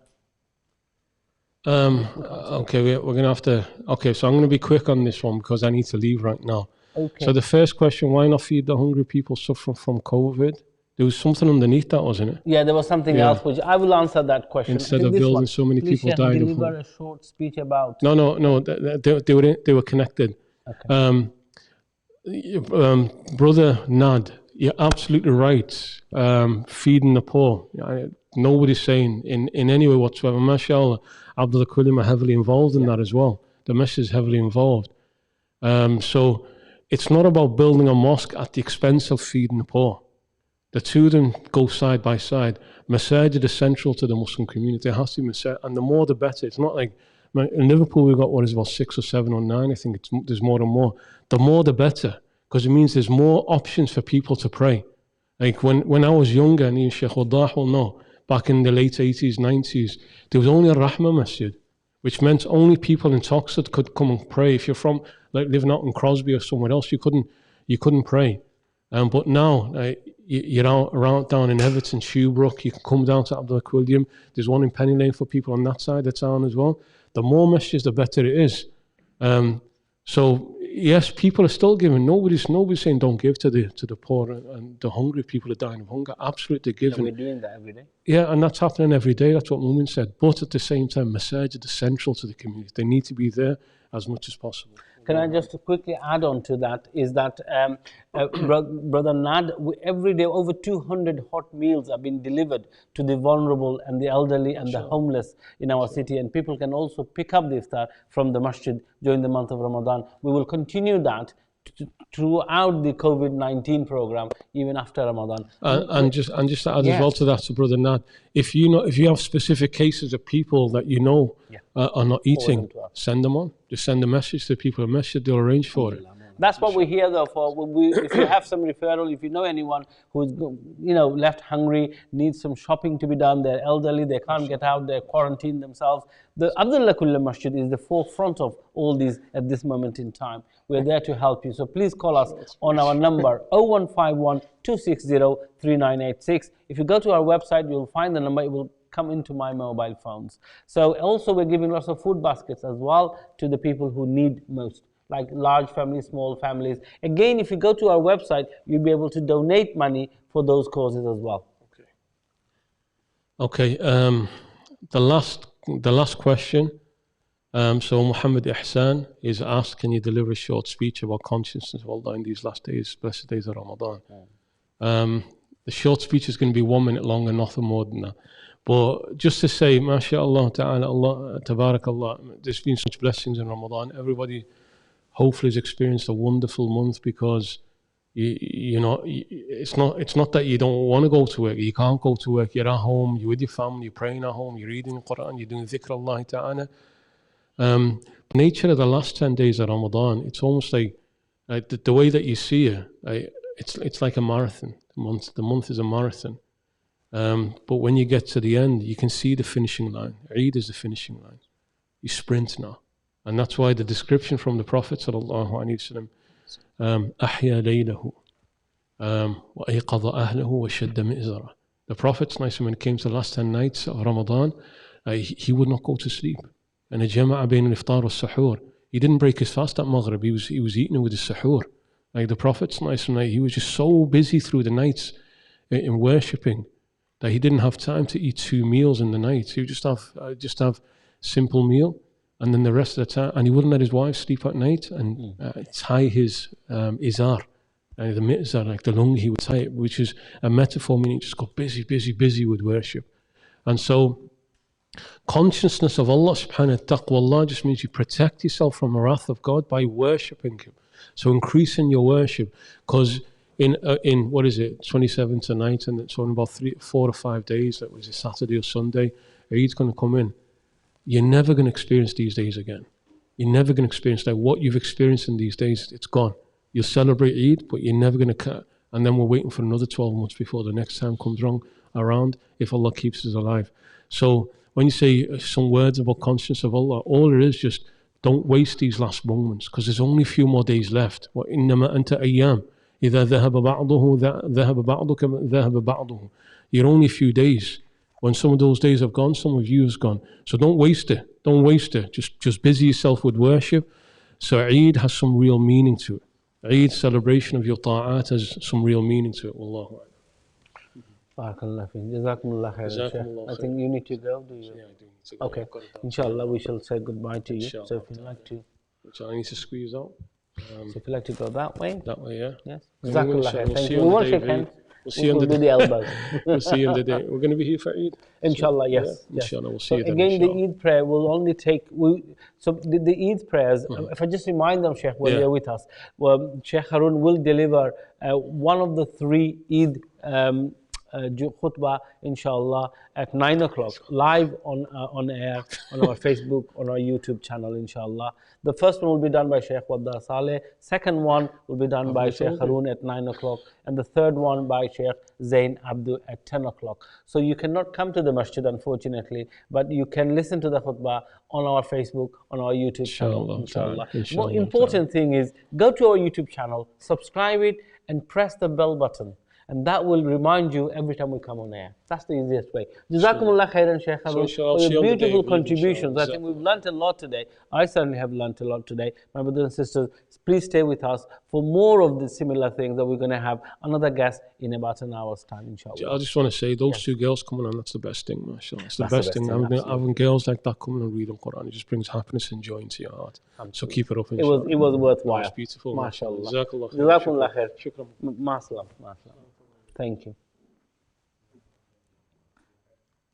So, brothers and sisters, we are going to go into our next program. Can we, I'm going to request our producer to go to the next program, the talent show. Shall we do that? Dr. Hamid, yes, inshallah. MashaAllah, it has been, you see, you are pretty slow to come up with, and then towards the end of the program, in fact, we've kept Sheikh Haroon 25 minutes extra than we should have kept him. But it was worth it. Those two girls who are reciting Surah was beautiful. And again, brothers were asking on our Facebook valid questions which needs valid answers, and they were given by a proper person, a proper sheikh. That's what we're all about. We're about learning, attaining knowledge so that we can spread it to our children. We can use it to ourselves to love God and to be closer to Allah subhanahu wa ta'ala. Okay, so we are going to move on to our next show, which is the Ramadan 2020 talent show. In this show, everyone in the family, from a 4-year-old to a 80-year-old, to participate. Participate in what? Let me remind you, brothers and sisters, boys and girls, we have the show coming up. This one you can actually do Quran recitation. You can recite by looking, or you can recite without looking, inshallah. And also, we have poetry.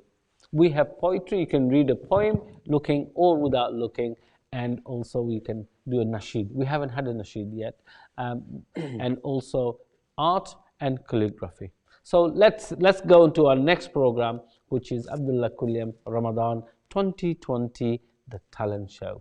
You've got talent. Bring it up. With me is my co-host, is the judge, to be honest, is our judge, Imam Waddah Saleh. Welcome. Assalamu alaikum once again, alhamdulillah. It feels like we're starting a different program now, mashallah. That's why we need all the kids now to get phone in, inshallah, all the parents to encourage all the children, inshallah, just to pick up the phone and let's hear the talent, inshallah, today. If you know Qur'an, if you know Nasheed, if you've got anything to share with us, with information, anything beneficial, even if you want to just speak to us and just say what you've done today and what's happening, are you looking forward to Eid? How are you spending Eid with your family? What's new? What's different?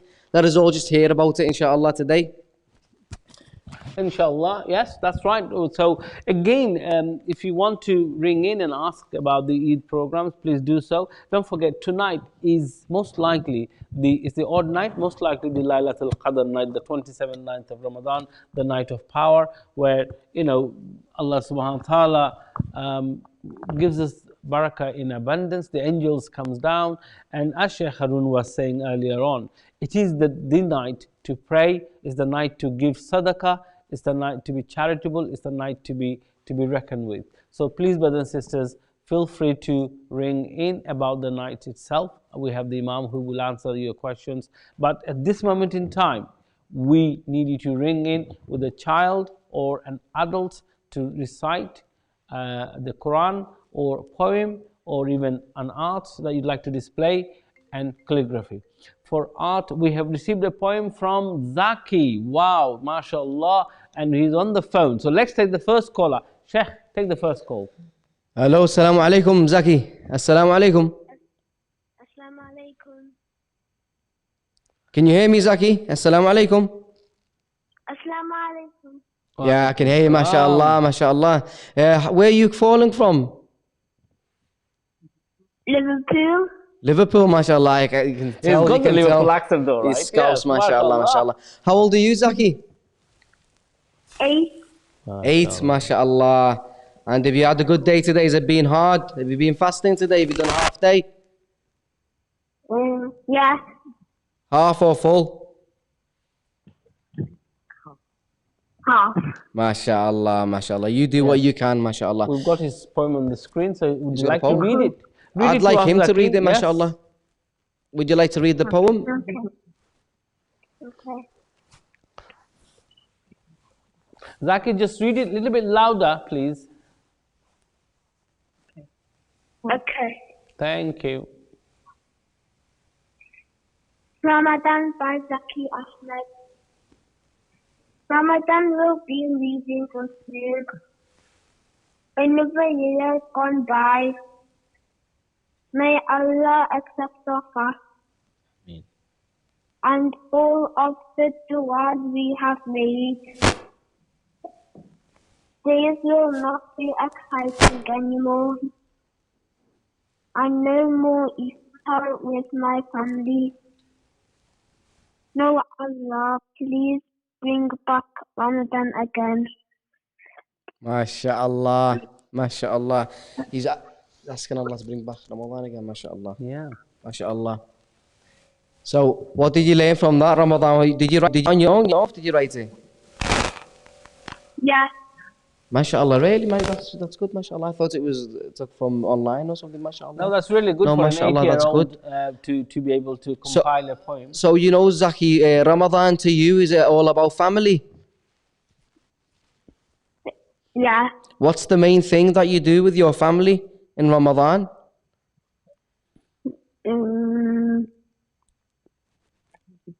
Have Iftar and pray. Do you have iftar? Do you eat and pray? Yeah. MashaAllah, MashaAllah. It was great hearing your poem today, MashaAllah. It was very good. Have you got any message for all the Muslims or for anyone or your mates that might be listening to us or watching us? Everyone call up. What was that, sorry? Everyone to call up. Oh, so he's motivating everyone to call up. Yes. To call, MashaAllah. Again, Zaki has asked everyone MashaAllah. to call on. Thank you very much, Zaki. You read a very beautiful poem, MashaAllah. We'll get some gift onto you shortly. I think he deserves a gift. He was on the air yesterday reciting Surah beautifully, and today he's done. So you've done 2 tasks in 2 days. You definitely deserve a gift. We will actually honor him with a gift, shall we? MashaAllah, definitely. Inshallah, Definitely. inshallah. He deserves some. Brothers and sisters, let me remind you the categories that we have on this talent show. The first one is the recitation of the Qur'an from all ages, to be honest. And then we have poems, poetry, if you have any poems that you like to recite. Zaki that just did one now. And then we have the Nasheed. We haven't heard the Nasheed yet. Come on, brothers and sisters, come forward with the Nasheed. This is the month of Ramadan. You're supposed to do more Nasheed than ever. And also art and calligraphy. We had some art yesterday and we had some calligraphy yesterday as well. The 12-year-old girl did a beautiful art, would you call that calligraphy, I would say. Yeah, and also another sister did the Inna A'tainaka al-Kawthar, wasn't it, on there? So please ring in. So Sheikh Waddah, one of the brothers we've got to ring in.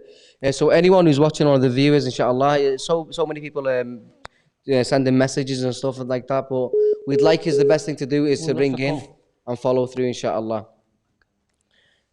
I can't read that. So Bismillah ar-Rahman ar-Rahim. As we know, it's the 27th night and everything is multiplied, the ajr. Let's not forget about this mosque, about Abdullah Quilliam mosque. What's most important about it? Some people say, why is it important, Uncle Mu'min, for this mosque? Is the heritage. Have a call? That's fine. Are we calling? Alhamdulillah. Hello, assalamu alaikum. Assalamu alaikum, caller. Assalamu alaikum. Who am I speaking to? Zahra. MashaAllah, Zahra's again, MashaAllah, yeah. How are you, Zahra? How are you feeling today? Good. You've got more energy today, yeah? Yeah. MashaAllah. And what have you got for us today? I'm going to be reciting Ayyuhal Muzammil. Al-Muzammil today. Ayyuhal Muzammil. MashaAllah. Beautiful surah, Surah Al-Muzammil. Bismillah ar-Rahman ar-Rahim. Bismillah ar-Rahman ar-Rahim. Ya Ayyuhal Muzammil. قم الليل إلا قليلا نصفه أو انقص منه قليلا أو زد عليه ورتل القرآن ترتيلا إنا سنلقي عليك قولا ثقيلا إن ناشئة الليل هي أسوأ أو وأقوم قيلا إن لك في النار سبحا طويلا واذكر اسم ربك وتبتل إليه تبتيلا رب المشرق والمغرب لا إله إلا هو فاتخذه وكيلا واصبر على ما يقولون واهجرهم هجرا جميلا وذرني والمكذبين أولي النعمة ومهلهم قليلا إن لدينا أنكالا وجحيما وطعاما ذا غصة وعذابا أليما يوم ترجف الأرض والجبال وكانت الجبال كثيبا مهيلا ما شاء الله ما شاء الله. إنا أرسلنا إليكم رسولا شاهدا عليكم كما أرسلنا إلى فرعون رسولا. Amazing. Have you stopping there, mashallah? Now she's carrying on. فعصى فرعون. صدق الله العظيم. ما شاء الله. Takbir. ما شاء الله ما شاء الله. I think we interrupted her there during the Quran, but mashallah, she's got beautiful voice, mashallah. Yeah. Very clear with the huruf and the tajweed. She's got the gunnas in. And that's when you hear someone like with an 8-year-old or a 7-year-old. 7-year-old, you keep saying 8-year-old. Yeah. With a 7-year-old who's reading, mashallah, you have to put time. That's what this with Quran is. You cannot expect to learn Quran like that. You have to sit there within yourself or with your children and spend time within the Quran. Wherever you invest within the Quran, Allah subhanahu wa ta'ala will give you back regardless. It's like the knowledge of Quran where it has to be taken from, subhanallah. That we know we need to take the knowledge of Quran from the people who have knowledge. It's like if you want to be a doctor, you don't just go to anyone to teach you how to be a doctor. You go to someone with a profession, someone with that. And mashallah, you can tell the difference when someone reads Quran with tajweed, with makharij. Mashallah, mashallah. MashaAllah. Well done, Zahra. I think you definitely are one of the winners on our show so far. This is your third attempt, isn't it? Third. MashaAllah. 2 surahs she's done. She's done some poems as well. Now, are you going to, later on today or tomorrow, we'd like to see some artwork from you, Zahra. Is that okay? Yes, that's okay. That's okay. I like that. Yes. That's what I like about Zahra. It's very positive. What are you going to draw us, Zahra? Like a dua on a piece of paper, and then I'll do a sky and birds and the sun and people walking on the grass saying the dua. MashaAllah. MashaAllah. She's very visionary, isn't she? So we eagerly wait for your drawings then. Would that be tomorrow? Yeah, that will be tomorrow. Inshallah. Inshallah. Thank you so much, Zahra, for calling in. Inshallah. Tell your mom to ring all other relations to ring in through. Please, brothers and sisters, do call in to the studio. It's 0151 260 3986. Send messages on the Facebooks. And also, I'm going to read a message from Tob Raham. I'm here to expand my learning about Muslims and their beliefs. Much love and respect to you all. Please, Tob, if you like, don't mind, call us. Ring us through the studio, 0151 260 3986. We'd love to hear from you. Over to you, Sheikh. Inshallah, I think we would have the look at them. Oh, okay, right. So again, this is the artwork that Hannah did yesterday. She actually, if you can see that. Thank you, Zara. Sorry, we didn't say goodbye to Zara, did we? It's our fault. This is the artwork, Sheikh, that the 12-year-old. Can you imagine a 12-year-old doing on a canvas? You know, the Arabic. MashaAllah, you can tell it's free flow as well. It hasn't been traced, there hasn't been nothing. MashaAllah. Oh, it's picking up the. Okay, we'll put it on the chair. Leave it there, MashaAllah. It looks nice. Probably better. The camera will pick up nicely. MashaAllah. Alhamdulillah. Okay, so again, you were talking about the free flow. It's free flow. There's no stencil used involved, because you can tell with the lines that's been, MashaAllah. And that says Allahu Akbar, which means Allah is the greatest. And this one we've got Subhanallah. What does Subhanallah mean, Uncle Mu'min? Subhanallah. You say it all the time. Absolutely, I always say Subhanallah. When we see something, we say Subhanallah to praise Allah Subhanahu wa Ta'ala with. And Alhamdulillah, to show how grateful all praises to Allah Subhanahu wa Ta'ala. But it's beautiful the way the colours are used, MashaAllah.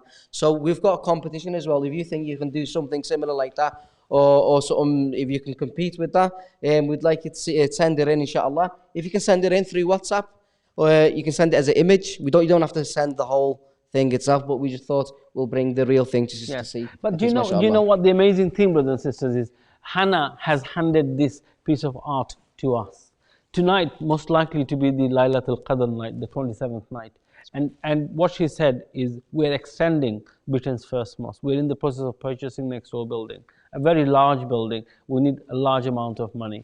And what she said, Uncle Mumin, you can have this piece of art and you can have somebody donating something towards it.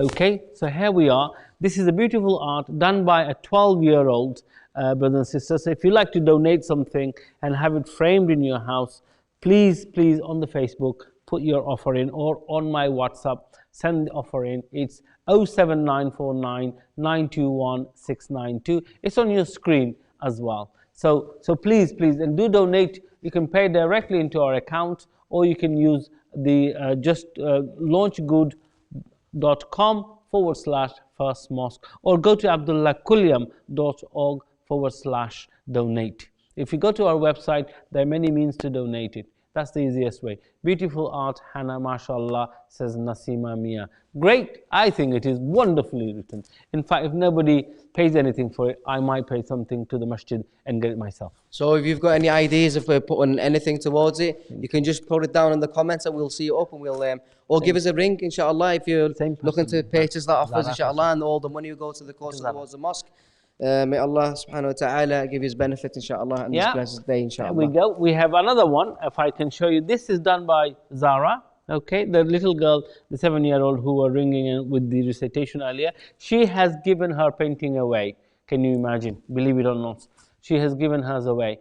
Now, this is very beautifully done as well. If I can get my camera to that's it, yeah. Okay, mashallah. Again, if you like to donate something for this, please come forward. Where you see there is no thing, it's a green color. Okay, the color green doesn't show in the camera.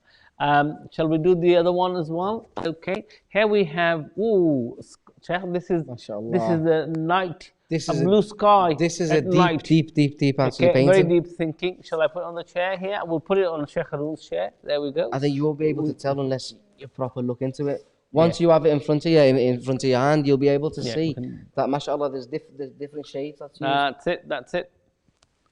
Again, this is what we call a 12-year-old with an imagination of having a sort of a sky with stars coming out at night, and you can see the dark and the blue sky. So the rationale behind it is pretty complex, isn't it? Oh, mashallah. Mashallah. Again, if you like to donate something, come forward and put an offer in. All this is donated to us, to the masjid, and all this will go towards the masjid as sadaqah, inshallah. Now, that's brilliant. We've done all of that.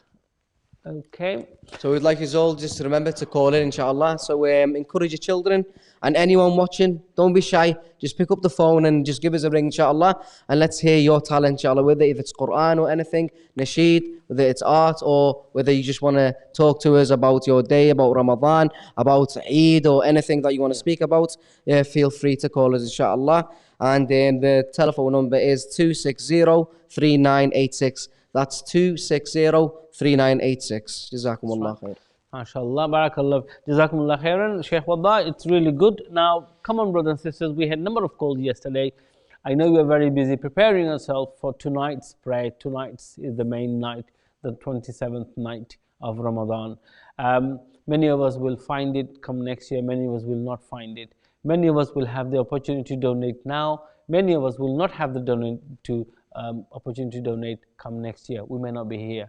So please don't miss the opportunity. This is the night where Sheikh was saying it's equivalent to 1,000 months and 83 years of barakah. 83 years. So if you're paying £1, it's like almost you've been paying for 83 years. That's how he was describing it, if I'm not wrong. So please come forward. We are going to collect money for the purchase of this masjid. Remember, Allah subhanahu wa ta'ala have said, if you, or Prophet sallallahu alaihi wasallam said, if you, am I right in that? If you build a masjid in this world, Allah subhanahu wa ta'ala will build you likewise in paradise. House in Jannah, or a palace in Jannah, subhanahu wa ta'ala. Jannah. And you can compare, subhanAllah, you can compare the houses of Jannah compared to the houses of this dunya. There will be nothing within the phenomenal, Allah subhanahu wa ta'ala's rewards. And it's not just about, so many people are asking and saying, why can't the mosque just run by, just do a prayer mosque and like a normal mosque? But it's not about that. What we're missing out is about the legacy that people growing up in this country, that I see myself as an example. We see that we've got nothing here. That many people will tell you that Islam was only brought in the last 20 years, last 30 years. But we've got a legacy, and if your child or you as your brothers and sisters can feel that you belong somewhere, you got many people who go through depression, stress. It's all because they're not feeling that they've got a place within society, and that's the whole idea of Abdullah Quilliam and the whole legacy of Abdullah Quilliam.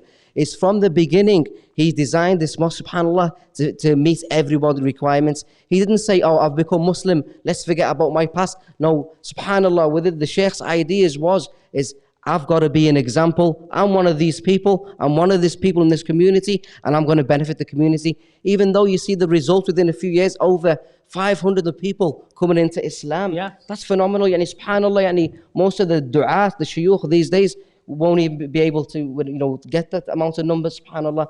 But it's just showing you the vision of one man, what it can do. And it's same with you, inshallah. Whatever you contribute or whatever you pay within this hours or the last 3 days that we've got, or 4 days in Ramadan, only limited days, subhanAllah. They won't be coming back unless, like the Sheikh said, every 12 years. And every 12 months, every 12 months. And alhamdulillah, by Allah's mercy and blessing, we've come through to Ramadan, and Allah showed us the beginning of Ramadan, and may Allah subhanahu wa ta'ala show us the end in Ramadan and Laylatul Qadr idhni. So let us inshallah all call in today. Let's not forget about the talent. Even if you want to speak about donations or about the mosque or what's going on, feel free to call in, and don't forget the number is 260-3986. MashaAllah, we've got 2 messages on our screen here, Sheikh. Muhammad Rahman has says, MashaAllah, great show, you're all doing a wonderful job. And the other one says, beautiful, same person, beautiful paintings, MashaAllah. Thank you, Muhammad Rahman, for your beautiful comments. Brothers and sisters, if you have, sorry? All right, so it's Muhammad Rahman, also known as our good, Brother Atiq. Good team. Yeah, we have a call. Let's take a caller. Assalamu alaikum. Assalamu alaikum. Walaikum assalam wa rahmatullahi wa barakatuh. Brother, what's your name and where are you calling from? Sulaiman, calling from Liverpool. MashaAllah, Brother Sulaiman, how are you today? Alhamdulillah, Rabbil Alameen, very good. MashaAllah. And what would you like to surprise us with today? You did a beautiful recitation a day before. MashaAllah, we remember you well. What would you like to do today? I would like to recite Qur'an again. Please do, MashaAllah. We have with us Imam Waddah Saleh, who will be listening to you. So please go ahead. Bismillah. أعوذ بالله من الشيطان الرجيم. يا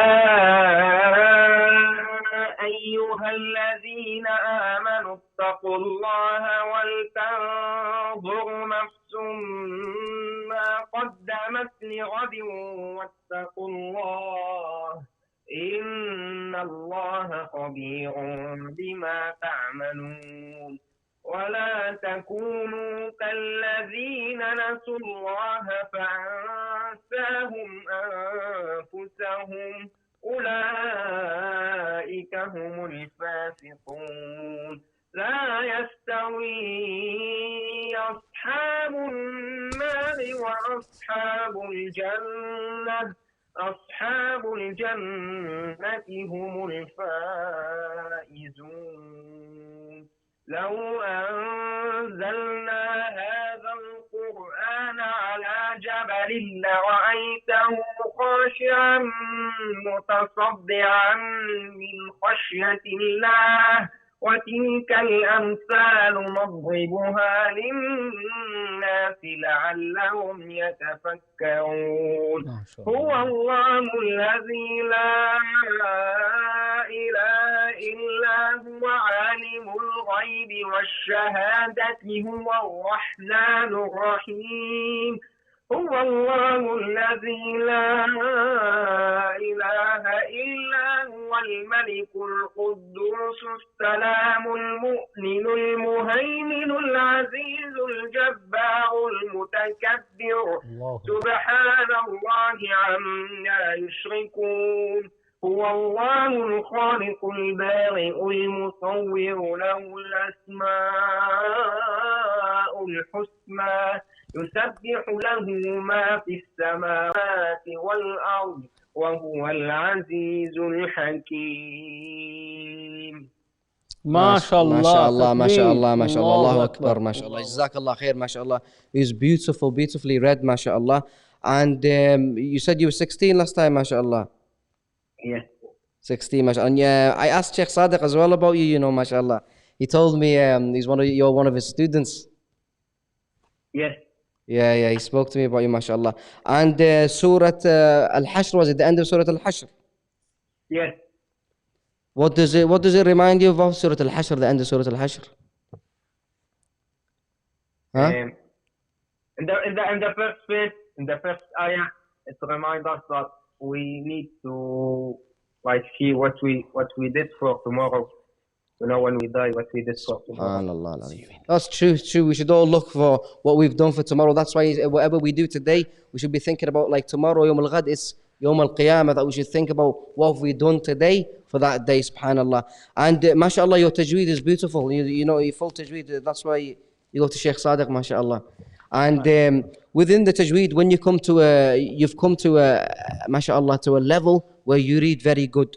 And when you come to a level of Qur'an, mashallah, he's in his 16-year-old, you know, there's little bits, little tweaks that you can just add to make your Qur'an much, much better.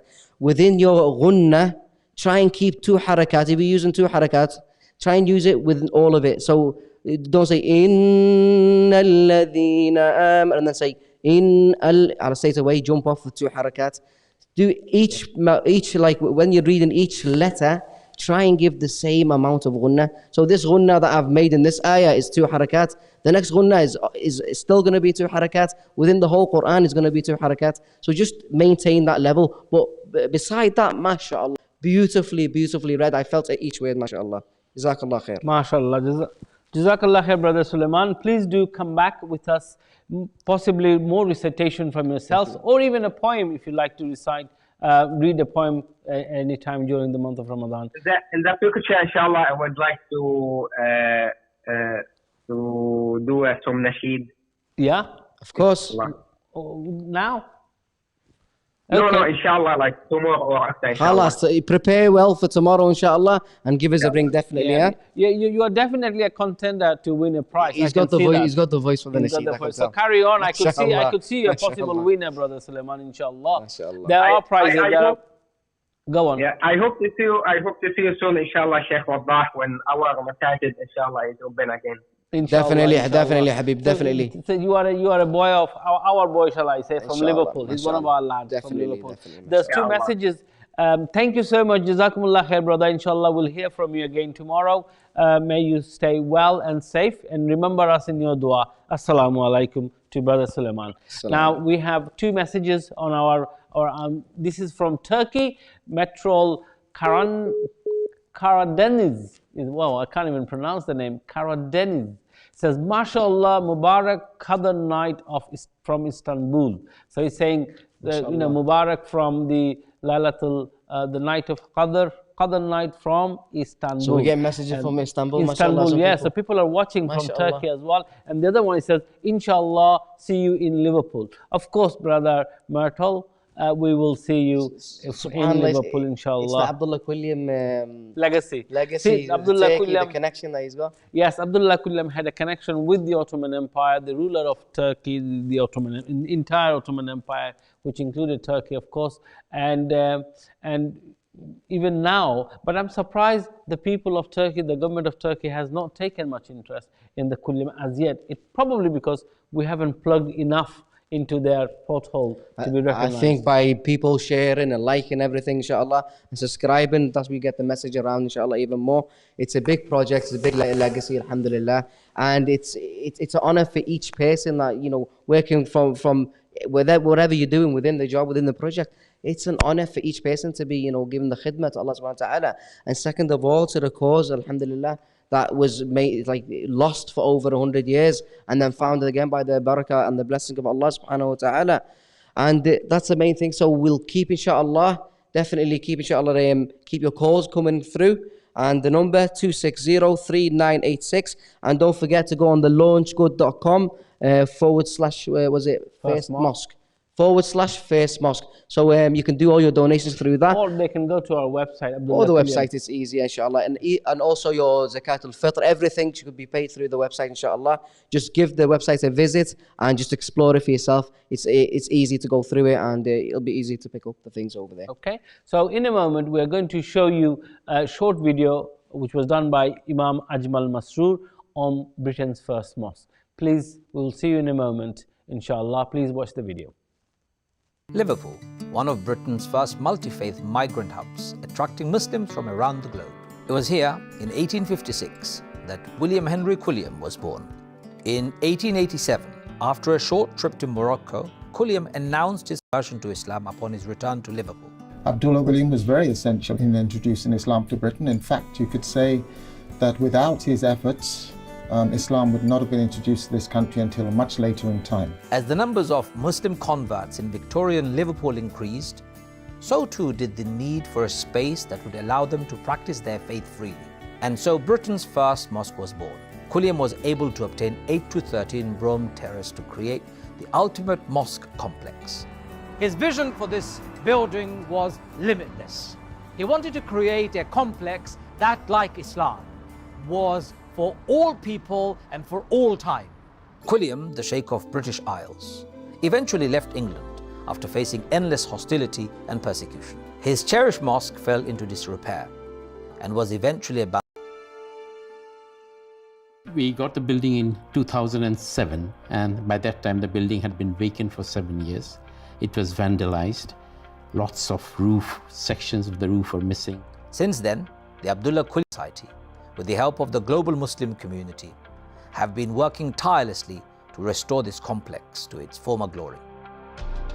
The other things that we're working on at the moment, the original fireplaces, we're trying to restore those. Some have been sort of preserved.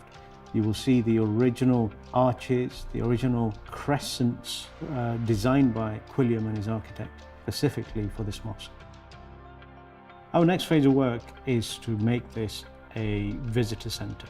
This will become the very first ever British Muslim Victorian mosque, where you will experience at first hand how Victorian Muslims lived, and this is a very unique project of its kind.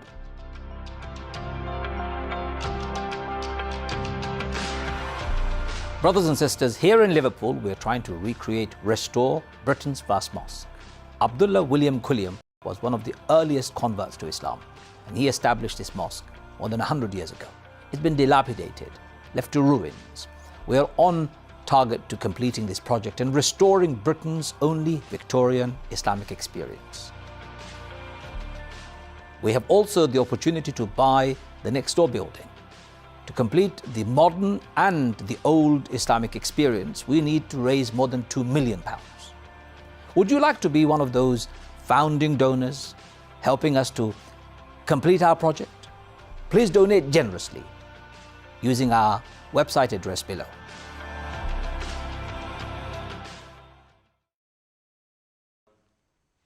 Assalamu alaikum wa rahmatullahi wa barakatuh. My dear brothers and sisters, welcome back after watching that beautiful historical video by Imam Ajmal Masroor.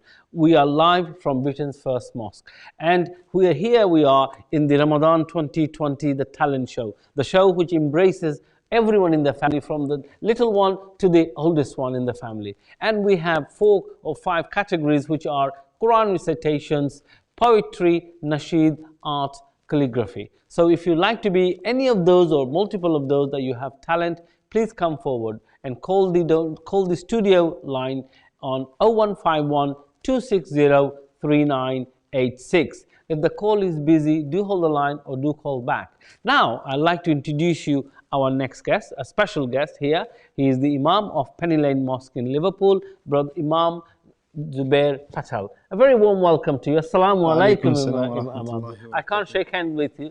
COVID-19 has a wall between us, inshallah. Alhamdulillah, we are quite close anyway. We're pretty close. I think we've quarantined ourselves. Imam Zubair is the Imam of Penny Lane Mosque, who you probably have seen in the past, who was very helpful when we were giving food parcels to the vulnerable, the needy and the poor people in our community a few weeks ago. A very active member of the community. Seldom you see imams taking part in community issues, but he is different. He is the modern imam, the contemporary imam, who would like to get himself involved in the day-to-day of the community. So a very warm welcome again to you, Sheikh, on our program. And again, of course, we have our own imam, Imam Waddah Saleh, throughout the whole programs. So tonight is the big night. Most probably it is the night of Laylatul Qadr, the 27th night. I'm going to ask Imam Zubair to say a few words in that. Okay, inshallah. We know in the last 10 days of Ramadan, the whole of Ramadan in itself is very blessed. There's a hadith of Rasulullah sallallahu alaihi wasallam, "Man sama Ramadana imanan wa ihtisaban ghufira lahu ma taqaddama min dhanbi." That we understand from this hadith of Rasulullah sallallahu alaihi wasallam that whosoever firstly fasts in the month of Ramadan with iman, Allah subhanahu wa ta'ala will forgive his previous sins, all his previous sins. Another hadith of Rasulullah sallallahu alaihi wasallam regarding Laylatul Qadr. What is Laylatul Qadr? And that hadith goes, "Man qama Laylatul Qadr imanan wa ihtisaban ghufira lahu ma taqaddama min dhanbi." That whoever stands up in Laylatul Qadr, in the night of Laylatul Qadr, and he asks Allah subhanahu wa ta'ala with iman, then Allah subhanahu wa ta'ala will forgive all his previous sins. So Allah subhanahu wa ta'ala is given this perfect opportunity. Many of us, in the month of Ramadan, we might have been relaxed. But Prophet sallallahu alaihi wasallam said, not to worry, we still have these powerful nights where we can make the whole change and change our whole entire life. This one night can be enough. One dua you could probably make, the barakah and the blessings of the dua will be for the rest of your life. You could change your whole family, your whole life, and the reward it will be continuous. They say that whoever spends in Laylatul Qadr, there's some scholars that say that he will get the reward of spending for 83 years. Allahu Akbar. That's his whole life. Amazing. £1 today, in Laylatul Qadr, if it's to this masjid project of Masjid Abdullah Quilliam or any other masjid in Liverpool, or any khair, any place of khair, if it's towards an orphan, then that you will get the reward of spending on an orphan your whole entire life. So Allah subhanahu wa ta'ala has given this blessed opportunity, blessed nights. Every single minute is valuable. Every single minute. So inshallah, from the time of the Maghrib Salah till the time of Fajr Salah, we should, try our best to at most engage most of the time in the dhikr of Allah subhanahu wa ta'ala, in the remembrance, whether we do the Taraweeh Salah. After the Taraweeh Salah, we make dua to Allah subhanahu wa ta'ala. We humble ourselves. Allah alone knows all our sins. Allah knows what is in our hearts. Allah knows our problems. Allah knows all our issues. Whether we cannot say it to anyone. Sometimes we have issues we cannot even speak to our closest people. But Allah knows them. And Allah knows how to solve all these issues. I tell my friends, the youngsters, many a times they are very worried and scared of speaking certain issues to the Imam. There are many issues they go through. You know, and they think it's so blasphemous to speak about. I says, you know, Allah knows that heart. Allah is the creator of that heart. Allah knows how to solve this problem. So yourself, you know, make wudu, you know, and humble yourself in front of Allah. And perform 2 rakats and ask. Inshallah, Allah subhanahu wa ta'ala will definitely give you. Allah will show you a solution. If not, Allah will guide you. If that thing was bad for you, Allah will guide you for what is right for you. So these are precious days, precious moments where we can change our whole entire life. MashaAllah. Absolutely right. SubhanAllah. It's even a sign of SubhanAllah al-Azim, of disbelief. You agree with me, Sheikh? Disbelief to actually, you know, when Allah subhanahu wa ta'ala, to believe that Allah was not able to do something, that's disbelief itself. So that's why with the yaqeen, when you come into something, always have the niyyah with the yaqeen. And like you've said, I've heard loads of times where many youngsters are afraid to come into mosque, or have a certain thing that they want to ask about. So this could be a great time for them just to put down a message, to send it through if you're unable to phone up or do something, because we've got the Sheikh here and you'll be able to answer any questions that you have, and it's a good involvement to engage with the Sheikh. So basically, Sheikh, can you tell us more about Laylatul Qadr and what's your view about it, and where in what day? Or Laylatul Qadr, there was a time in the life of Rasulullah sallallahu alaihi wasallam when Rasulullah sallallahu alaihi wasallam, this is reported by Hazrat Aisha radiallahu anha, that he was about to tell the time of Laylatul Qadr. But then amongst the people were arguing. And due to that, he never, managed. He never gave the perfect time of Laylatul Qadr. But we can look at it as positive. Why? If we do not know the time of Laylatul Qadr, then every night, every of the odd nights, in the last 10 nights, we can search for it, and we will be in, those people who know the value of Laylatul Qadr and who want. They will be, actively every night making the utmost effort throughout all the nights, last nights and the odd nights of Ramadan, that if this night is Laylatul Qadr, then I will be amongst the special ones. So they say it's the odd nights. So the 21st, the 23rd, the 25th, and which tonight is today is the 26th fast, and the 27th night. The night is more important. The night starts from Salatul Maghrib. So the 27th night tonight is an extremely important night. Many of the ulama, they have the opinion that the 27th night is the night of Laylatul Qadr. Ibn Masroor radiallahu anhu, 27th night. So we should not waste any time in this night. And if this is not, as I mentioned, if this is a night of Laylatul Qadr, what is Laylatul Qadr? Inna anzalnahu fi Laylatul Qadr. What was revealed in Laylatul Qadr? The revelation of the Qur'an, the first revelation of the Qur'an, Inna anzalnahu fi Laylatul Qadr, was revealed in Laylatul Qadr. وَمَا أَدْرَاكَ مَا لَيْلَةُ الْقَدْرِ Laylatul Qadri khayrun min alfi shahr. Allah subhanahu wa ta'ala is telling us, it's better if you find Laylatul Qadr and if you worship, it's better than 1,000 months. Allahu Akbar. Allahu Akbar. The angels come down on this particular night. They say Ameen on the du'as of the believers. Allahu Akbar. That's amazing. If I suggest to many of the viewers, if they can sit down, there are many tafsir out there, English ones, very easy ones nowadays. The scholars have done amazing work. And just read the tafsir of Laylatul Qadr. And to prepare yourself for this particular night, sit down for about half an hour and read the tafsir, read the translation. Many of our Urdu and Pakistani, Indian subcontinent brothers connect with the Quran. This is a month where, many of us, we read the Quran, we go to the masjid, but the message of Islam is not within our hearts. It's because sometimes due to the fact that we do not understand the Quran. So, alhamdulillah, sometimes the Arab brothers, they understand the Quran, and when they read it, they cry and they think. So we need to have that connection with the Quran. So inshallah, if we understand the translation, we go through the translation, we will understand, what the Imam is reading. And you will feel a special connection. And my Rabb, my Allah is speaking to me.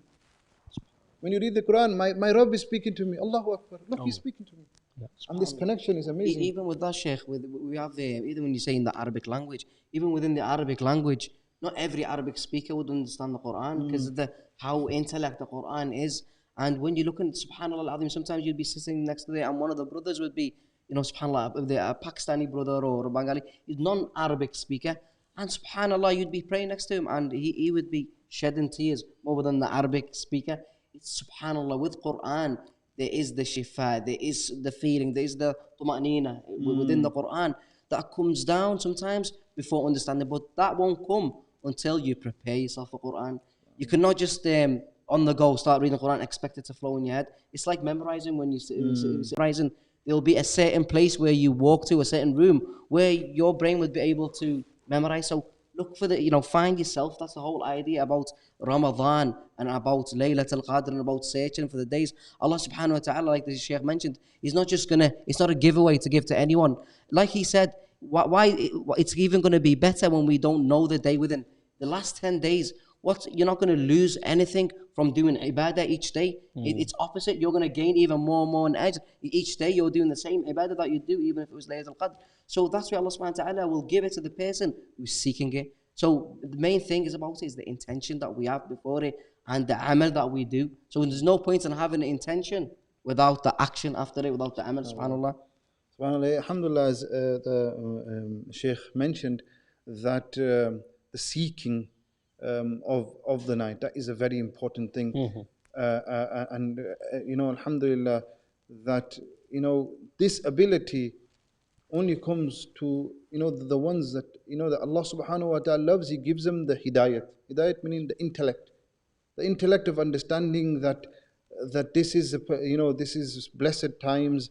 I need to read the Quran, I need to understand the Quran, and I need to and that so and so person will search the night, even if the masajids are closed. Then in his house he will create that atmosphere of the masjid. Yeah. Allahu Akbar. That's the main thing we need to get along to many of the viewers here in Liverpool and wherever they are, that in your houses, if the masjids are closed, create the atmosphere of the masjid. And this beautiful deen of Islam, it's like, alhamdulillah, if the masjids are closed, then we've got our houses. This whole world, فَأَيْنَمَا تُوَلُّوا فَثَمَّ وَجْهُ اللَّهِ إِنَّ اللَّهَ وَاسِعٌ عَلِيمٌ. Allah subhanahu wa ta'ala has made our deen so easy. يُرِيدُ اللَّهُ بِكُمُ الْيُسْرَ وَلَا يُرِيدُ بِكُمُ الْعُسْرَ. In your houses, you can ask Allah subhanahu wa ta'ala. In your houses, you can get one of your young sons to do the adhan 5 times a day. Thereafter, the male folk can lead the salah and you could be behind them. This is a perfect opportunity to understand the environment of the masjid in your houses. SubhanAllah. And the brother was mentioning regarding the Quran. It's a very important point. That there are many social experiments that go on and many youngsters watch them on YouTube. And there are so many non-Muslims. There's one sheikh, he's from, I think, Oman. His name is Sheikh Haza al-Balushi. And I was recently watching one of his interviews. And the sheikh mentioned that there were some tourists that came from Europe and they happened to visit the masjid. Because mashallah, in the Emirates, the masjids are very beautiful. So they happened to visit the masjid, and whilst I was there, and I think that the salah was going on, and the tarawih was good. So they listened to the Quran. And the Shaykh said, just by listening to the Quran, just by the Quran being recited by a melodious voice, they accepted the message of Islam. And there were so many, stories as such, that when the Quran is, the power of the Quran is such that even a person who does not believe, a non-Muslim, he will feel sukoon, rahmah, and he won't know where that rahmah is coming from. He'll be baffled. How am I feeling this peace? Absolutely. Where is it coming from? You're absolutely right, Sheikh. So if I could say to our viewers, to our friends, our brothers and sisters who are watching us, we do have Brother Adam Kalwick, who is very kindly watching this program here. Brother Adam Kalwick, please give us a call at the studio on 0151 260 3986, or you can call on my mobile, which you already have. It's 07949 921 692. We're waiting for your call. We have Imam Zubair of Penny Lane Mosque with us, and it's an honor to have Imam Zubair, and he's giving a lot of factual informations to you. So if you have a question, ask the Sheikh. So we have two Sheikhs here that will take your questions, inshallah. Please come forward with any question that you'd like to ask. And tonight, most probably, is the night of power, the Laylatul Qadr night. It's the night of giving, it's the night of receiving so many barakah from Allah subhanahu wa ta'ala. It is equivalent to 1,000 months, I am told, and it's also a worth of 83 years. So if you do a good deed, such as giving sadaqah to the masjid or to an orphan or any charity, you are getting 83 years of worth. Am I right in that, Sheikh? Alhamdulillah. So please, brothers and sisters, do join us. Now we have got, as I was saying earlier, as we were doing the talent show, we're also trying to raise funds for the extension of buying the extended building of Britain's first mosque. The actual mosque itself only takes about 90 people in the whole. The next door building, which has come to our hand, is a very rare opportunity, has 50,000 square feet. We could almost get 5,000 people in this masjid. And on Friday, we have over 1,000 people coming as it is now. So we need to purchase this building, brothers and sisters, and let's make it this month of Ramadan, in the next few days. It's not a lot. All we are asking is a £1,000 for a wall where you will have your names scribed on it, yours or your loved ones. So have a name in the wall of Abdullah Quilliam Masjid. Okay, so be part of that. If you can pay £1,000 in one go, or you can pay in a monthly installment. But make the intention now, where if it is the Laylatul Qadr night, you are getting a full lifetime worth of reward. Allahu Akbar. So make the intention now. Go to our website to donate. Send me a text message if you are making any payment, so we can also make dua for you here live on the show, inshallah. So the number is on the screen. The account details are also on the screen. Please access those. Give us a call. We're waiting for your call. Imam Zubair, Imam Waddah is waiting for your call to hear from you, inshallah. Over to you, Sheikh. There's a hadith regarding, the houses of Allah subhanahu wa ta'ala. من بنى مسجدا لله بنى الله له بيتا في الجنة. Allah subhanahu wa ta'ala says that whoever helps in building the house of Allah subhanahu wa ta'ala, Allah subhanahu wa ta'ala will build for them a palace in Jannah. MashaAllah. So if you look into the hadith deeply, Allah subhanahu wa ta'ala is not only giving you the glad tidings of Jannah, Allah subhanahu wa ta'ala is even telling you that I'll build a palace for you in Jannah. So as the brother Mu'min, as he mentioned, Laylatul Qadr, the rewards of giving your whole life, you'll be building a masjid for into your entire life. On the Yawm al-Qiyamah, when the hisab is there, it says, this man, he came and he built, his money, his wealth, all his life has been given to, the amount of reward he's got is given to paying to the masjid. Subhanallah.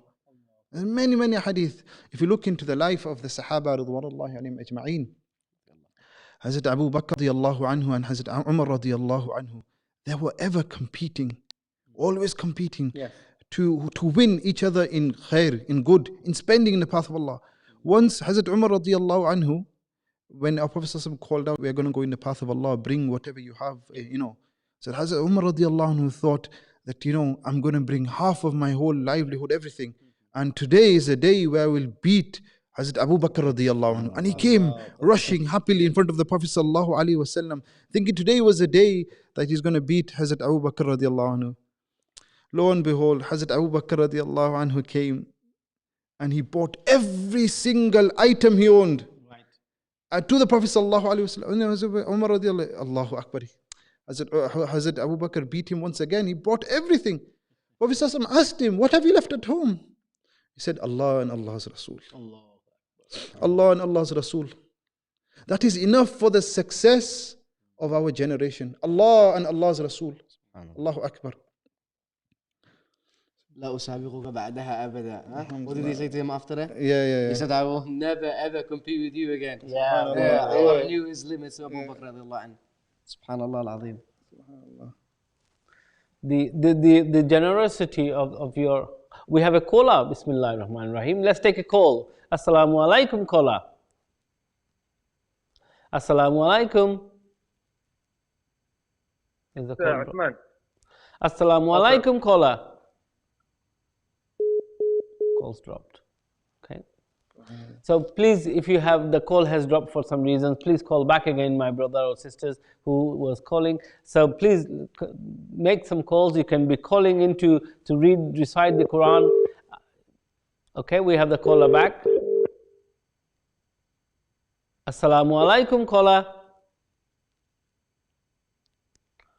Assalamu alaikum. No, the call's gone. Okay, like I said, we are actually running two shows together. We're running the Ramadan talent show where you could be reciting from any ages, Quran, surah, ayat, anything that you would like to recite Quran. And also we have poetry, if you like to recite a poem, Nasheed, and of course send us your art and calligraphy through the WhatsApp, which the number is on the screen. So if you're watching us, please encourage others to watch and also to go to our YouTube channel, subscribe the channel, press the bell. That will remind you every time we come on the air. So we are doing a bit of both, but because it's a special night and we believe it's the 27th night of Ramadan, we're also trying to raise some money and give you the chance of a lifetime. It's lifetimes meaning 83 years. If it is the night of Qadr, then anything you donate, imagine that you've donated over 83 years. And guess what? Yesterday we had Hannah Hamid, who was 12-year-old girl who actually did some calligraphy here. Sheikh, can you see that?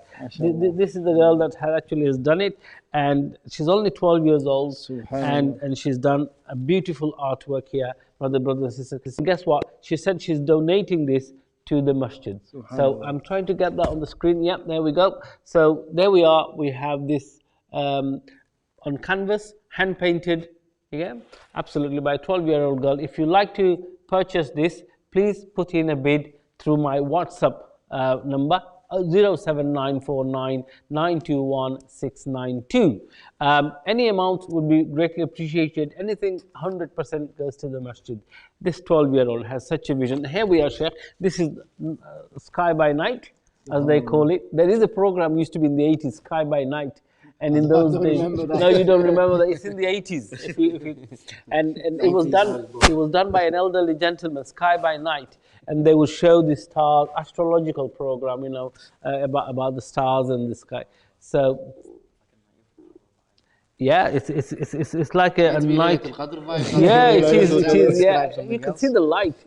3 shades of light coming up as it brightens up. What a vision! A very complex drawing.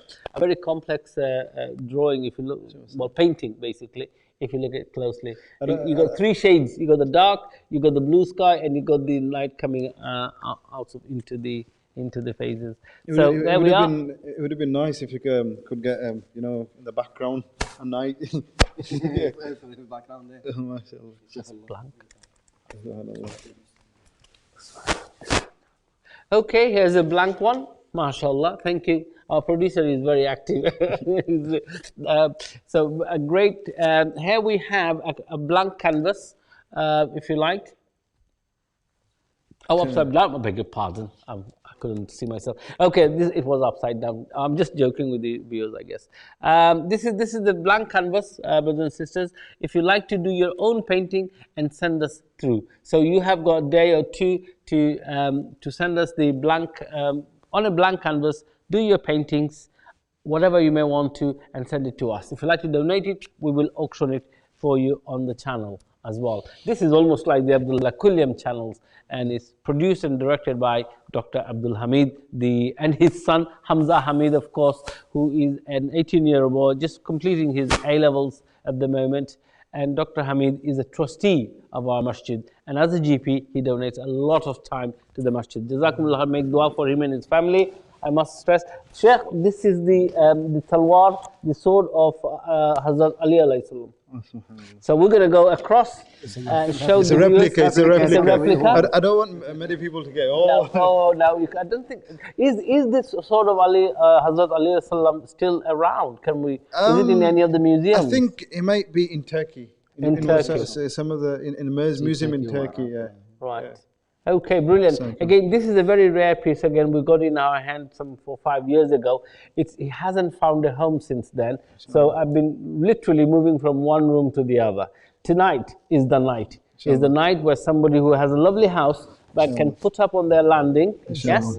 And we are looking for some donations. Please come forward. We said the bidding should start at £1,000. So if you'd like to start your bidding for 500, let's start with the £500 and then see how it goes. We wanted £1,000 to £1,500 for it. So please, brothers and sisters, come forward. Look, don't forget, we have small items as well. Beautiful Adkhar, perfumes we have. And again, we got it from, what's this shop called? Imam Shafiq's Islam Touch in Lawrence Road in Liverpool. If you look at it, this has been given by brother Imam Shafiq. Also, he's got a shop with brother Najib. We have a caller. Okay, we'll go into the call now. Assalamu alaikum, caller. Assalamu alaikum, brother Momin. Assalamu alaikum, brother. Who's speaking? I'm Dr. Jawad Hashmi. Assalamu alaikum, Zabar Hashmi. Dr. Zabar, how are you? I'm fine, thank you very much. Thank you very much, yeah. I just want to tell you that because I'm still living in Liverpool, but I actually got a job in Birmingham for last 4 or 5 months. I've been actually coming to Birmingham almost every second day or so. So that's why I've not been able to see you at Liverpool.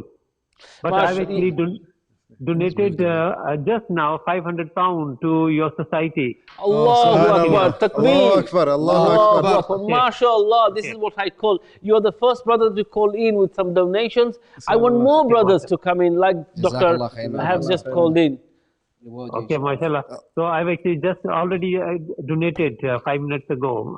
MashaAllah, we're going to give you a gift, a perfume. We will actually send you a gift. Would you mind texting me your address, Dr. Saab? And on my WhatsApp number, it's 0. You got my number, haven't you? Yes, I got your number. I'm actually still living in Liverpool in 127 Mill Lane. So, but what you can do is you can keep that gift there. Inshallah, I'll come and see you on one of the weekend or once this corona is finishing. Yes. So maybe in a couple of weeks' time, things will be settled down. Okay, brilliant. So, Jazakumullah khairan for your beautiful call, my brother. Encourage other brothers to call in as well. Okay, and thank you. May this be the 27th night, the night of power, the night of Qadr, be in your favor. So, please pray for us as well. Thank you very much. You too as well. Pray for all of the Ummah as well. Inshallah. All right. Inshallah, we will. Jazakallah khair. May Allah accept your beautiful donations, my brother.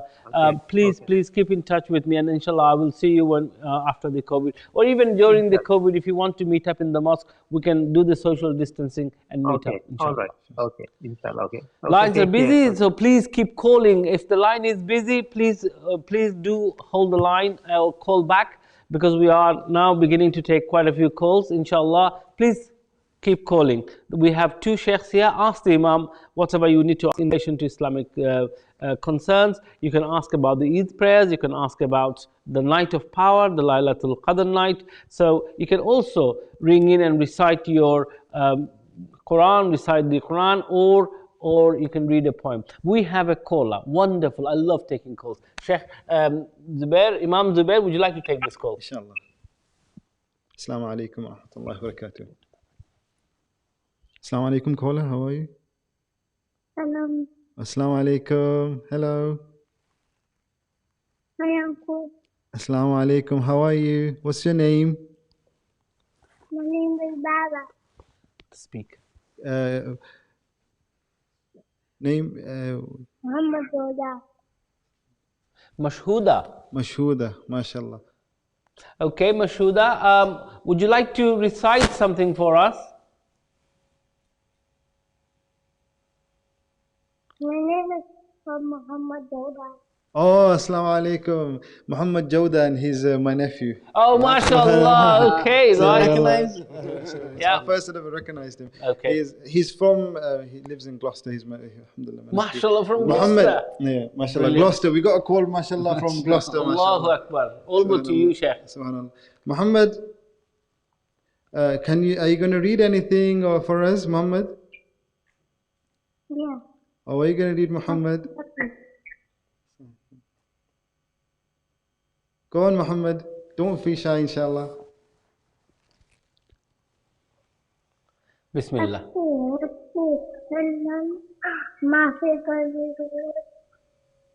Oh, Hasbi Rabbi Jallallah. He's 4 years old. MashaAllah, He's August, 4 the years youngest old. members calling in. Okay, that's good. Once we were in the masjid and he wanted to stand at the front. ما في قلبي غير الله الله الله حسبي ربي جل الله الله الله ما شاء الله. Muhammad, can you read Surah Fatiha for us, please? Muhammad? Yeah. Can you read Alhamdu? Yeah. Go on, read Alhamdu for us. Alhamdulillah Rabbil Alamin Ar-Rahmanir Rahim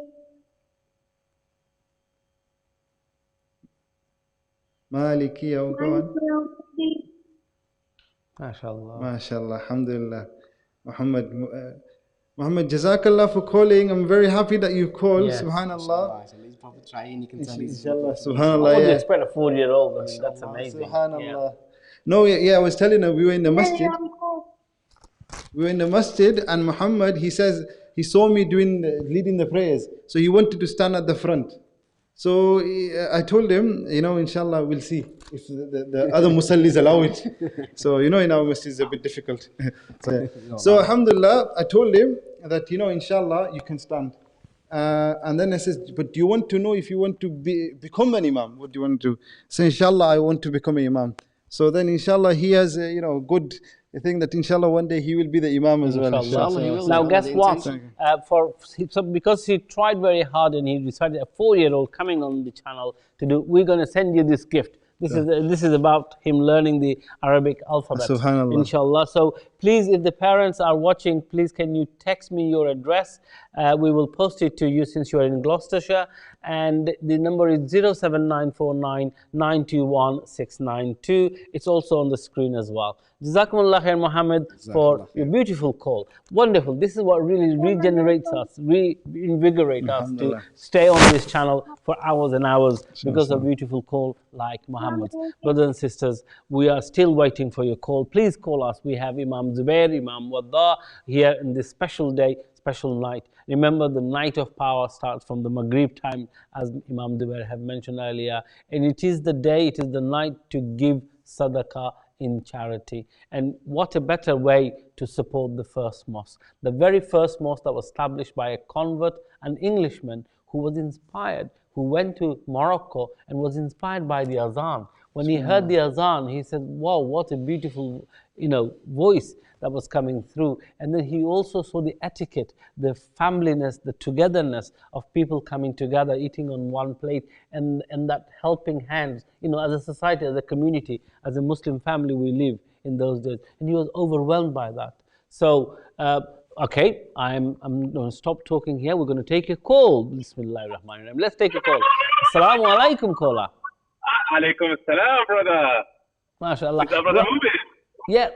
What's your name, brother? And where are you calling from? Brother Amin, calling from Liverpool. MashaAllah, brother Amin from Kasbah, and also I always forget the other restaurant from Bakshish.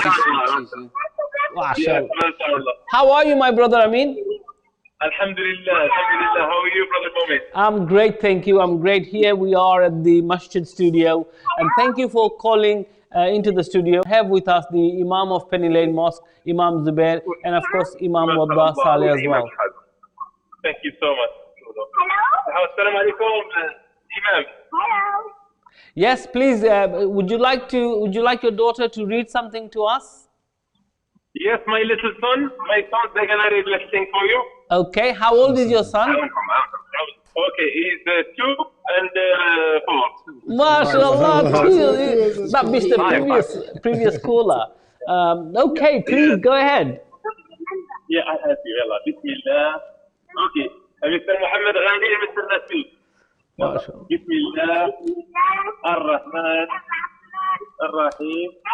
الحمد لله رب العالمين الرحمن مالك يوم الدين إياك نعبد إياك نستعين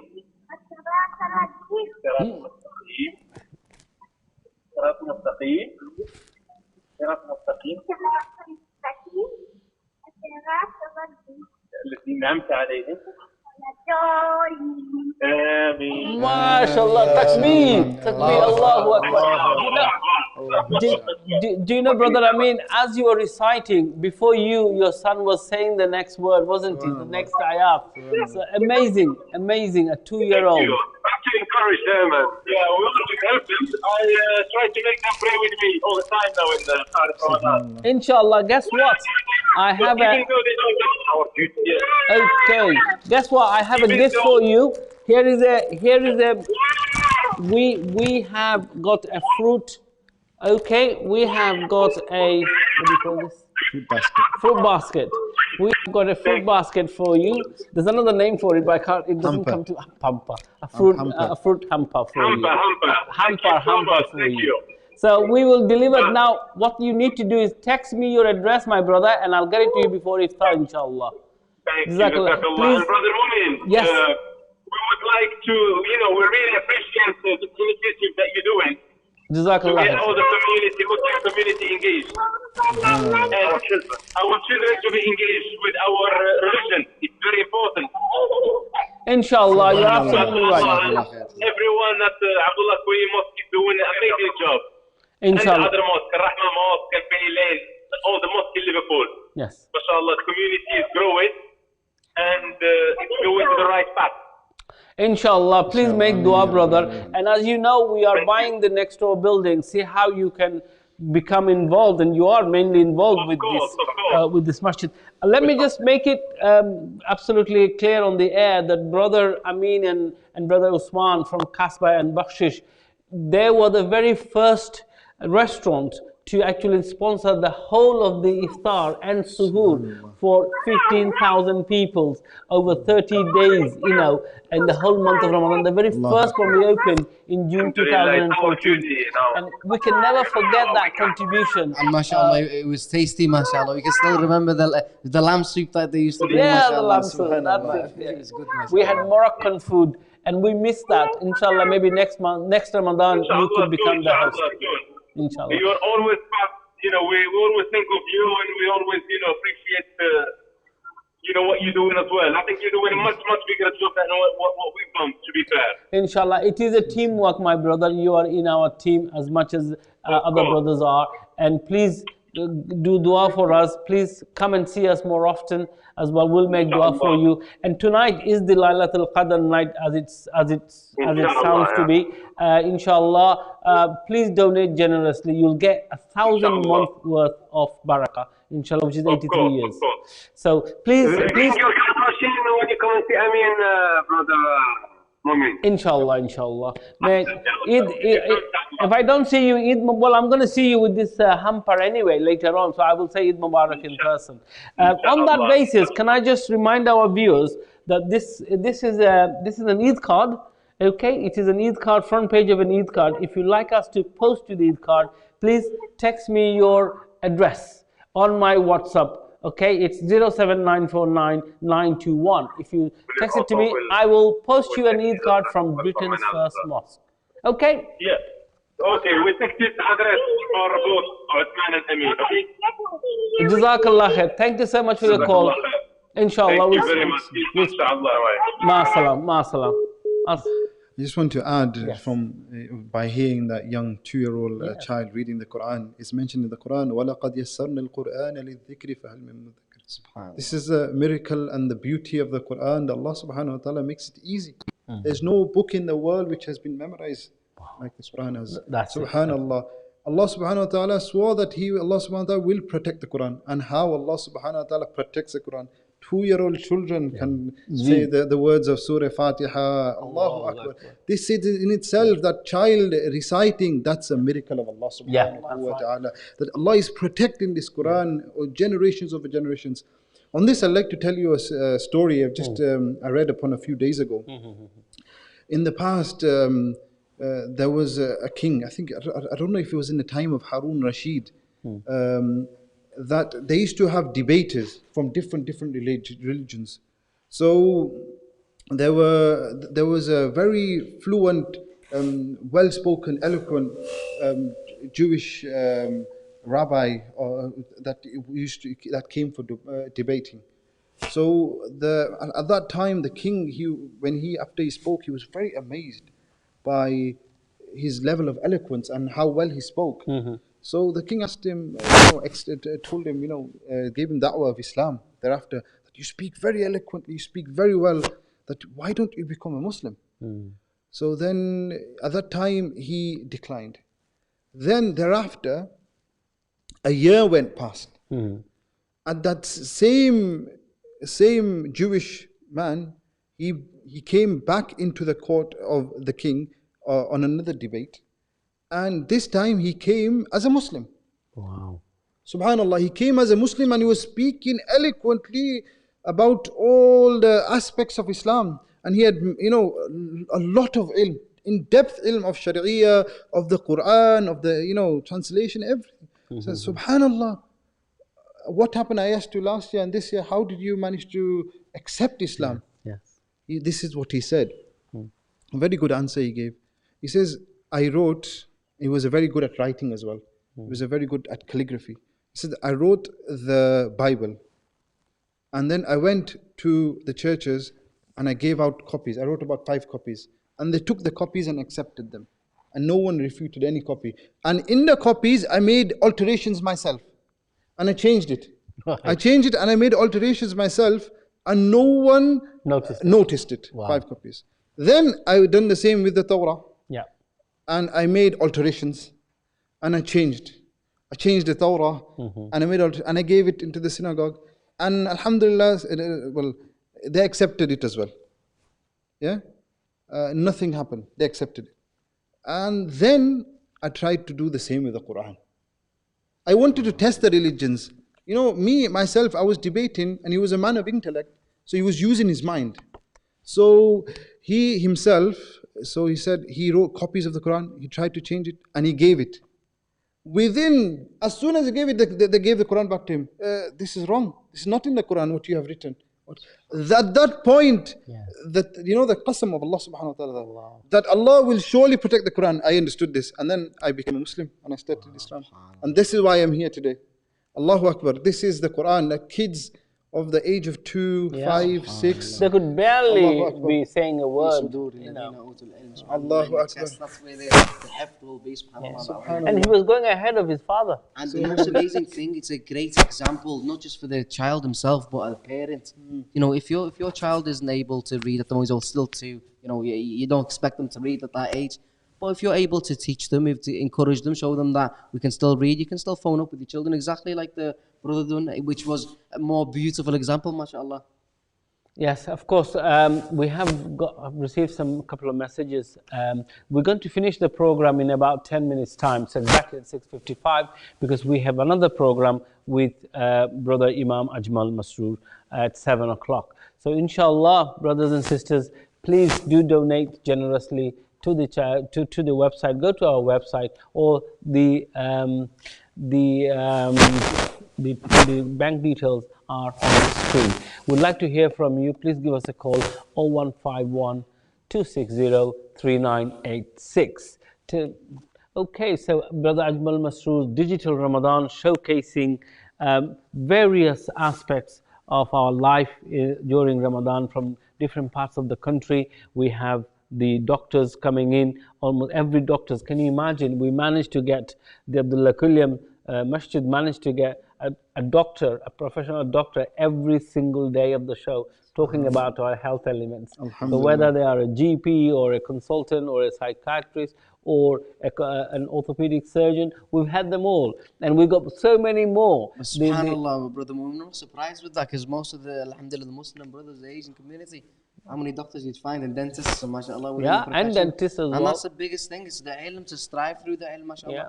So over 44% of the NHS BME doctors and nurses are from the BME community. 44%, over 44% are from the BME communities, and most of them are Muslims. And of course, we don't know the exact figure of the Muslim doctors, but Asian ethnic minorities. Imagine the NHS is standing on the BME doctors and nurses. There's a funny joke in going in our masjid that to be in the front of our masjid, you need to have a PhD. Because there's so many doctors in the masjid. Like, alhamdulillah, you go and if you look in Fajr Salah, all of them are mashallah doctors, and they're here for Fajr Salah. Because before they start the shift, they come for Fajr Salah.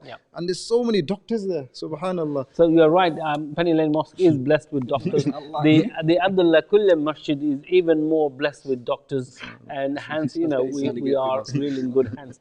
So even on the Masruba, the Imam Ajmal Masroor show, he has Sister Henrietta, who's preparing iftar every day, and she's showcasing her healthy iftar. So please do tune in at 7 o'clock for Brother Imam Ajmal Masroor's program, which is part of the Abdullah Quilliam Mosque program. So he'll be hosting it from London. You can join him on our Facebook channel and also on our YouTube channel as well. Now, what I like to say is, this is, brothers and sisters, there we go. If we can show this one, Hamza.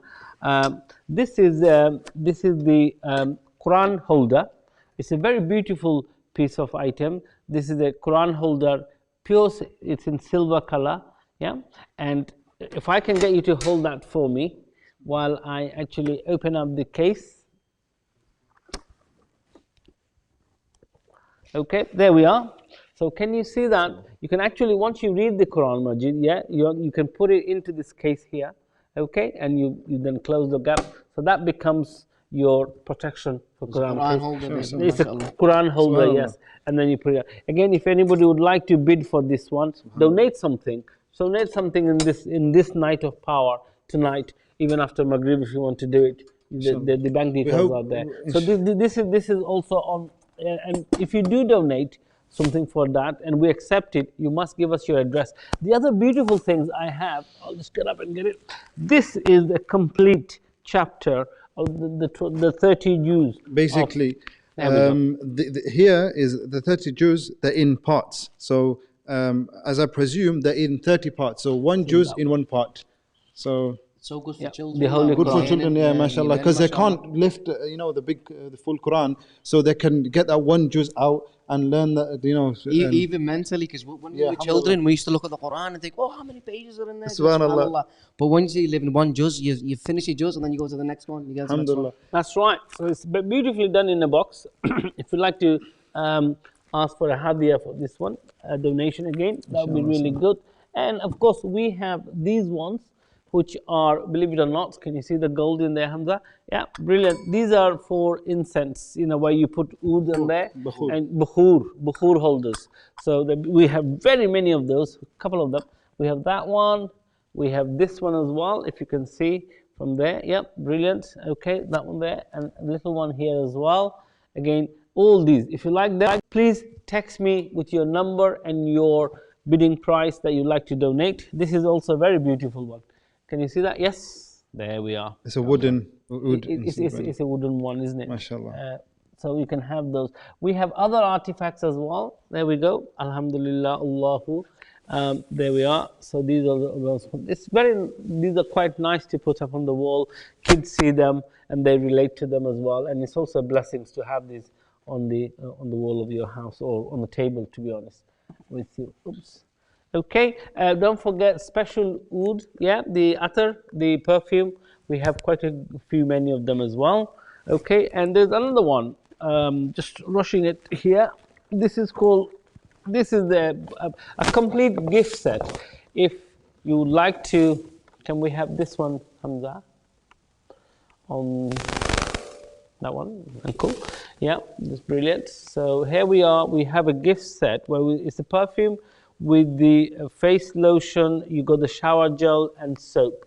And that's beautiful. It comes in a box like that. A perfect Eid gift, if you like to give.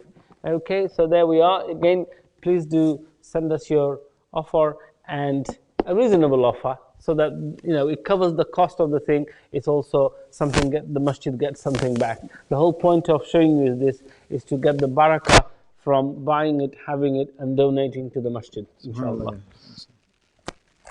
The point you, Maulana Sheikh mentioned before regarding the Holy Quran, the 30 juz, it gave me a flashback of a memory. I think my first few days when we were in, the Hifz class, they put you in Hifz class, the first few days, and you just keep flicking through the pages, and you just think, how is this going to be possible? Yeah. You just sat there and just thinking, oh, how? But then slowly you learn one page, then 2 pages, 3 pages, you memorize, and the more you memorize, the more repetitive words come, and then slowly you get to a stage where you've done 4 juz, and then you start getting a bit of belief that, inshallah, I could probably do it, and Allah makes it easy. But when a person who is sincere and he strives, especially in Qur'an, then Allah subhanahu wa ta'ala, He makes it easy for them. Subhanallah. MashaAllah. Okay, we're coming very close to our time. Sheikh, can I ask you to do a short qiraat and then followed that by a dua from Sheikh Waddah, inshallah. Bismillah ar-Rahman ar-Rahim. Do we have the sound on this one, Dr. Hamid? أعوذ بالله من الشيطان الرجيم بسم الله الرحمن الرحيم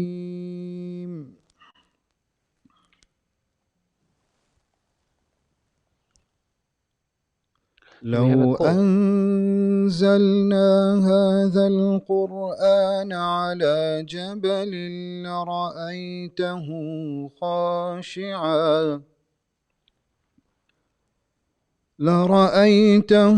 خاشعا متصدعا من خشية الله وتلك الأمثال نضربها للناس لعلهم يتفكرون إن شاء الله. والله الذي لا إله إلا هو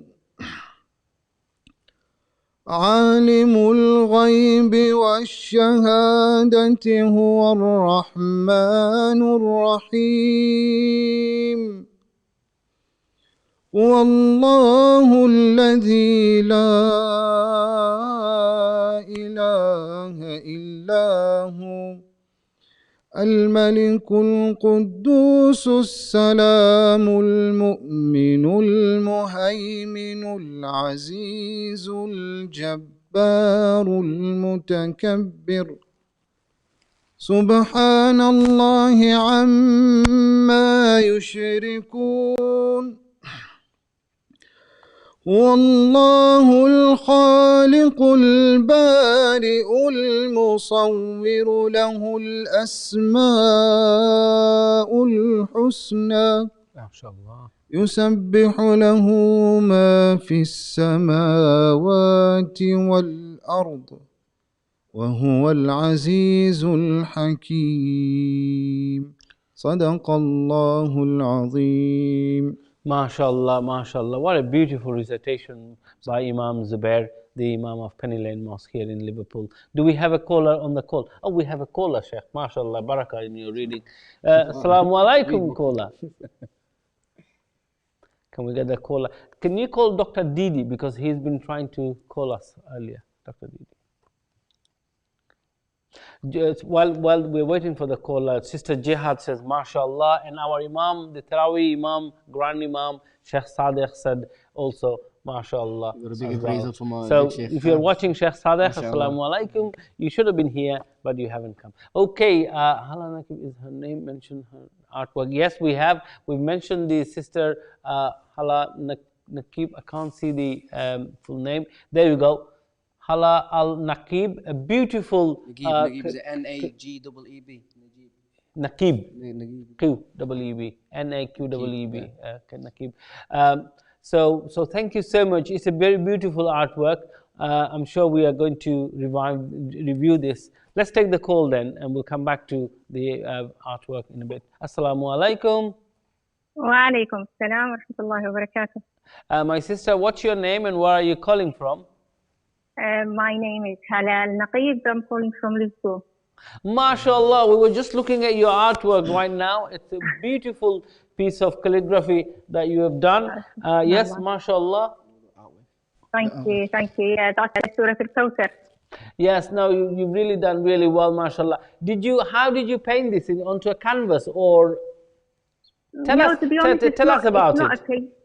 Yeah, it's just I wrote it on a piece of paper, did some decorations, with the dots and things like that, and then I just used an app to make it look like a painting, but it's not really a painting. It's written on a piece of paper. Wow. I was saying it looks very heavenly because with the background that you got on the front of it, it looks absolutely amazing, isn't it? Sort of floating on some sort of. MashaAllah. Is it just? Do you know how to write Arabic in text like normally, or is it art? Oh yeah. Oh, This MashaAllah. calligraphy, this type of calligraphy is called diwani, khat diwani. MashaAllah. I can do the ruqa as well. SubhanAllah. You seem to know quite a lot all about calligraphy, mashallah, subhanAllah. No, not quite a lot. Just the ruqa and diwani. The ruqa is like more of a straight lines, but the diwani is, you can see the letters floating as if they're dancing, which is the nice thing about it. Sister, is there a page that the viewers can follow, like an Instagram page of such, the way you've posted more of your works? Yeah, I've got Instagram. So. A calligraphy page, no? Yeah. Okay, because to be honest, I'm just using it as a hobby. It's not that. Okay, inshallah. I've started learning calligraphy about I think 3-4 years ago. I just did a course, but then I liked it, so I just practice at home whenever. Sometimes I just go on the internet, look for a nice piece of text or something that I want to make the letters dance, if you like. Yeah, and then I just write it down. MashaAllah, we're just looking at some of the new ones that you've just sent to us. They're absolutely amazing. What a talent! What a talent you have! It looks so professionally done. I mean, you're not a professional artist in that sense, but it does look professional. She is, mashallah. That is a professional. No, I mean, as a profession, you're not a professional artist, but this one looks absolute professional. Inshallah, in the masjid Masjid Abdul Quilliam, probably could do some work here. Inshallah. I'd love to. Yes, once. No, I think definitely. Please, on my phone, you have already sent it on my WhatsApp. Inshallah, we will definitely engage you on the wall of calligraphy at the Abdullah Quilliam Masjid. You know what we're going to have? We're going to have a wall of names where people donate £1,000. We would get you engaged to do those in Arabic as well as English. So that would be. Would you like to do that? I'd love to. MashaAllah. What a commitment in the night of blessings, in the 27th night, inshallah. Please share with us more of your artwork, Sister Hala, and also we will look forward to working with you in the near future. Make dua for us, inshallah, and we will make dua for you. Inshallah. Jazakumullah khair to the mu'min, everyone. Jazakallah khair. Ma salama. Okay. Yes, she's going to bring more people. Do call more. Ask more of your friends to join us and call us, inshallah, today or tomorrow. Okay, the color has gone. Now, brothers and sisters, this was done by a 12-year-old sister, and it's very beautifully done. Please, if you'd like to pay something, donate something for this, and have this piece, do send me a text, and do put the money in the bank as well. So, okay, my producer is giving me something. Yeah. Here's a message here. It says, Assalamu alaikum, brother Mu'min. I have made a transfer of £100 to Masjid today.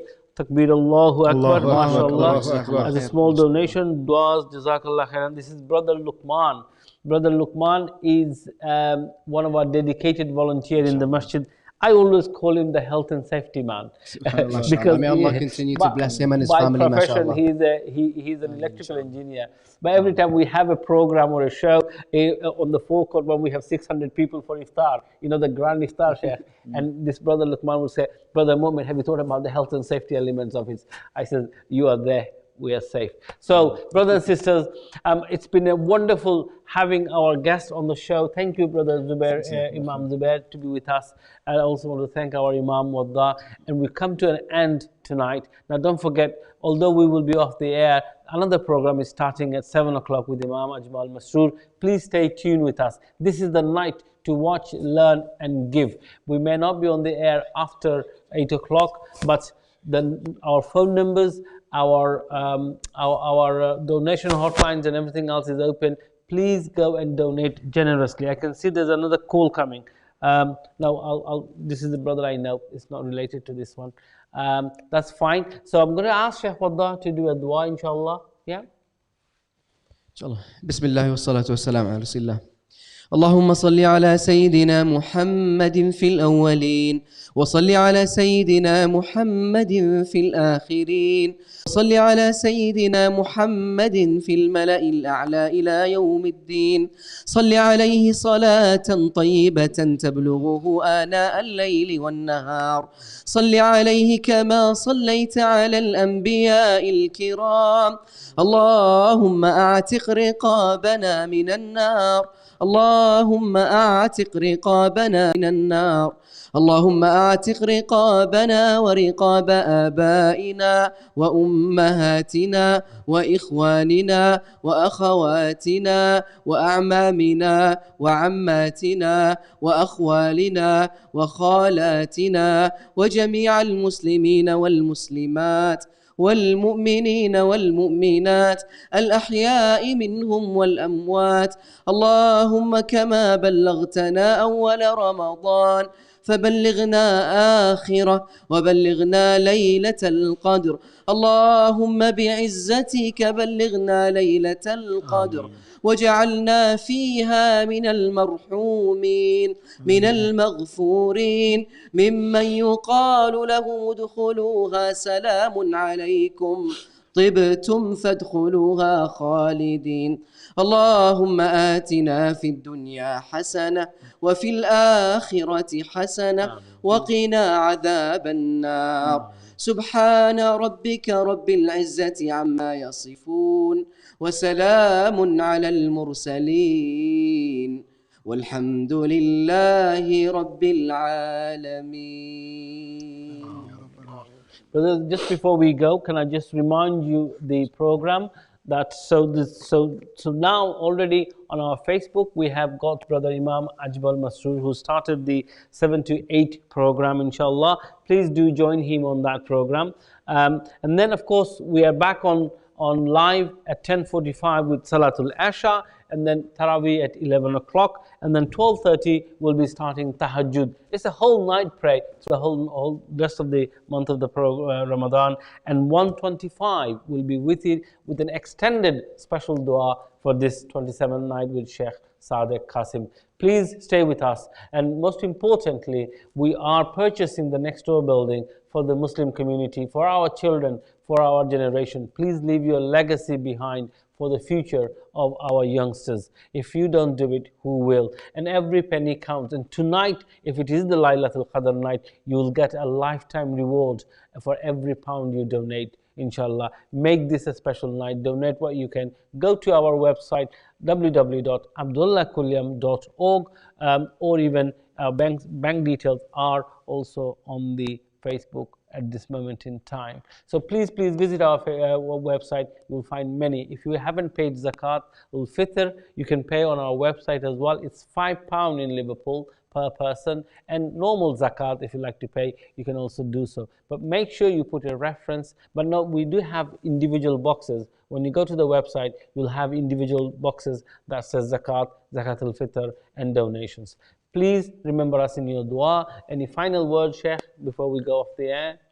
MashaAllah, the du'as, Allah subhanahu wa ta'ala accept everyone's du'as.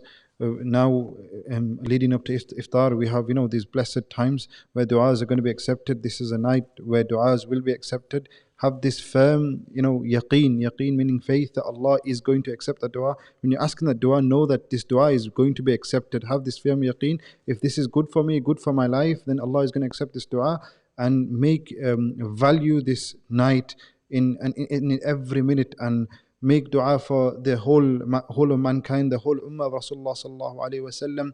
We are going through a pandemic at this current moment. Make dua that Allah subhanahu wa ta'ala takes this bala, this disease away. And Allah Ta'ala bless everyone in this country and the people are suffering in so many different countries. Make dua for your whole ummah. So Inshallah, Jazakallah khair. So we'll be off the air after 8 o'clock, but that is the time when you have some peace and tranquility, and the time also to go into your bank account and transfer some money to Britain's first mosque. I said that I'm always asking for money, but just imagine, because I'm forcing you or I'm convincing you, you are paying it from your own intention, of course, and Allah subhanahu wa ta'ala accepts that intention and your donation. The barakah you're going to get in this month of Ramadan is colossal, is enormous. So please don't hesitate, do what you can, inshallah. £1,000 makes you a refounding member of Britain's first mosque. You will be in the wall of Britain's first mosque. So think about it. You can pay in installment as well. So I'm not going to bore you too much with that. May you be in peace, may you have tranquility, and may you have a wonderful evening of prayer, recitation and supplications. And also may your family be in touch with Islam. So please make dua for us until we see you again at 10:45. Assalamu alaikum wa rahmatullahi wa barakatuh. The show is going to come to an end, of course, after Brother Imam Ajmal Masroor. So as we are switching on, switching off, switch on to again our Facebook, Abdullah Quilliam Societies, where you will see Imam Ajmal Masroor doing a wonderful show. He's far better presenter than myself, I would say. So Jazakumullah khair to Brother Imam Zubair of Penny Lane Mosque being with us this evening and this special night. May you take a special care and may the blessings of Allah be with you. Assalamu alaikum.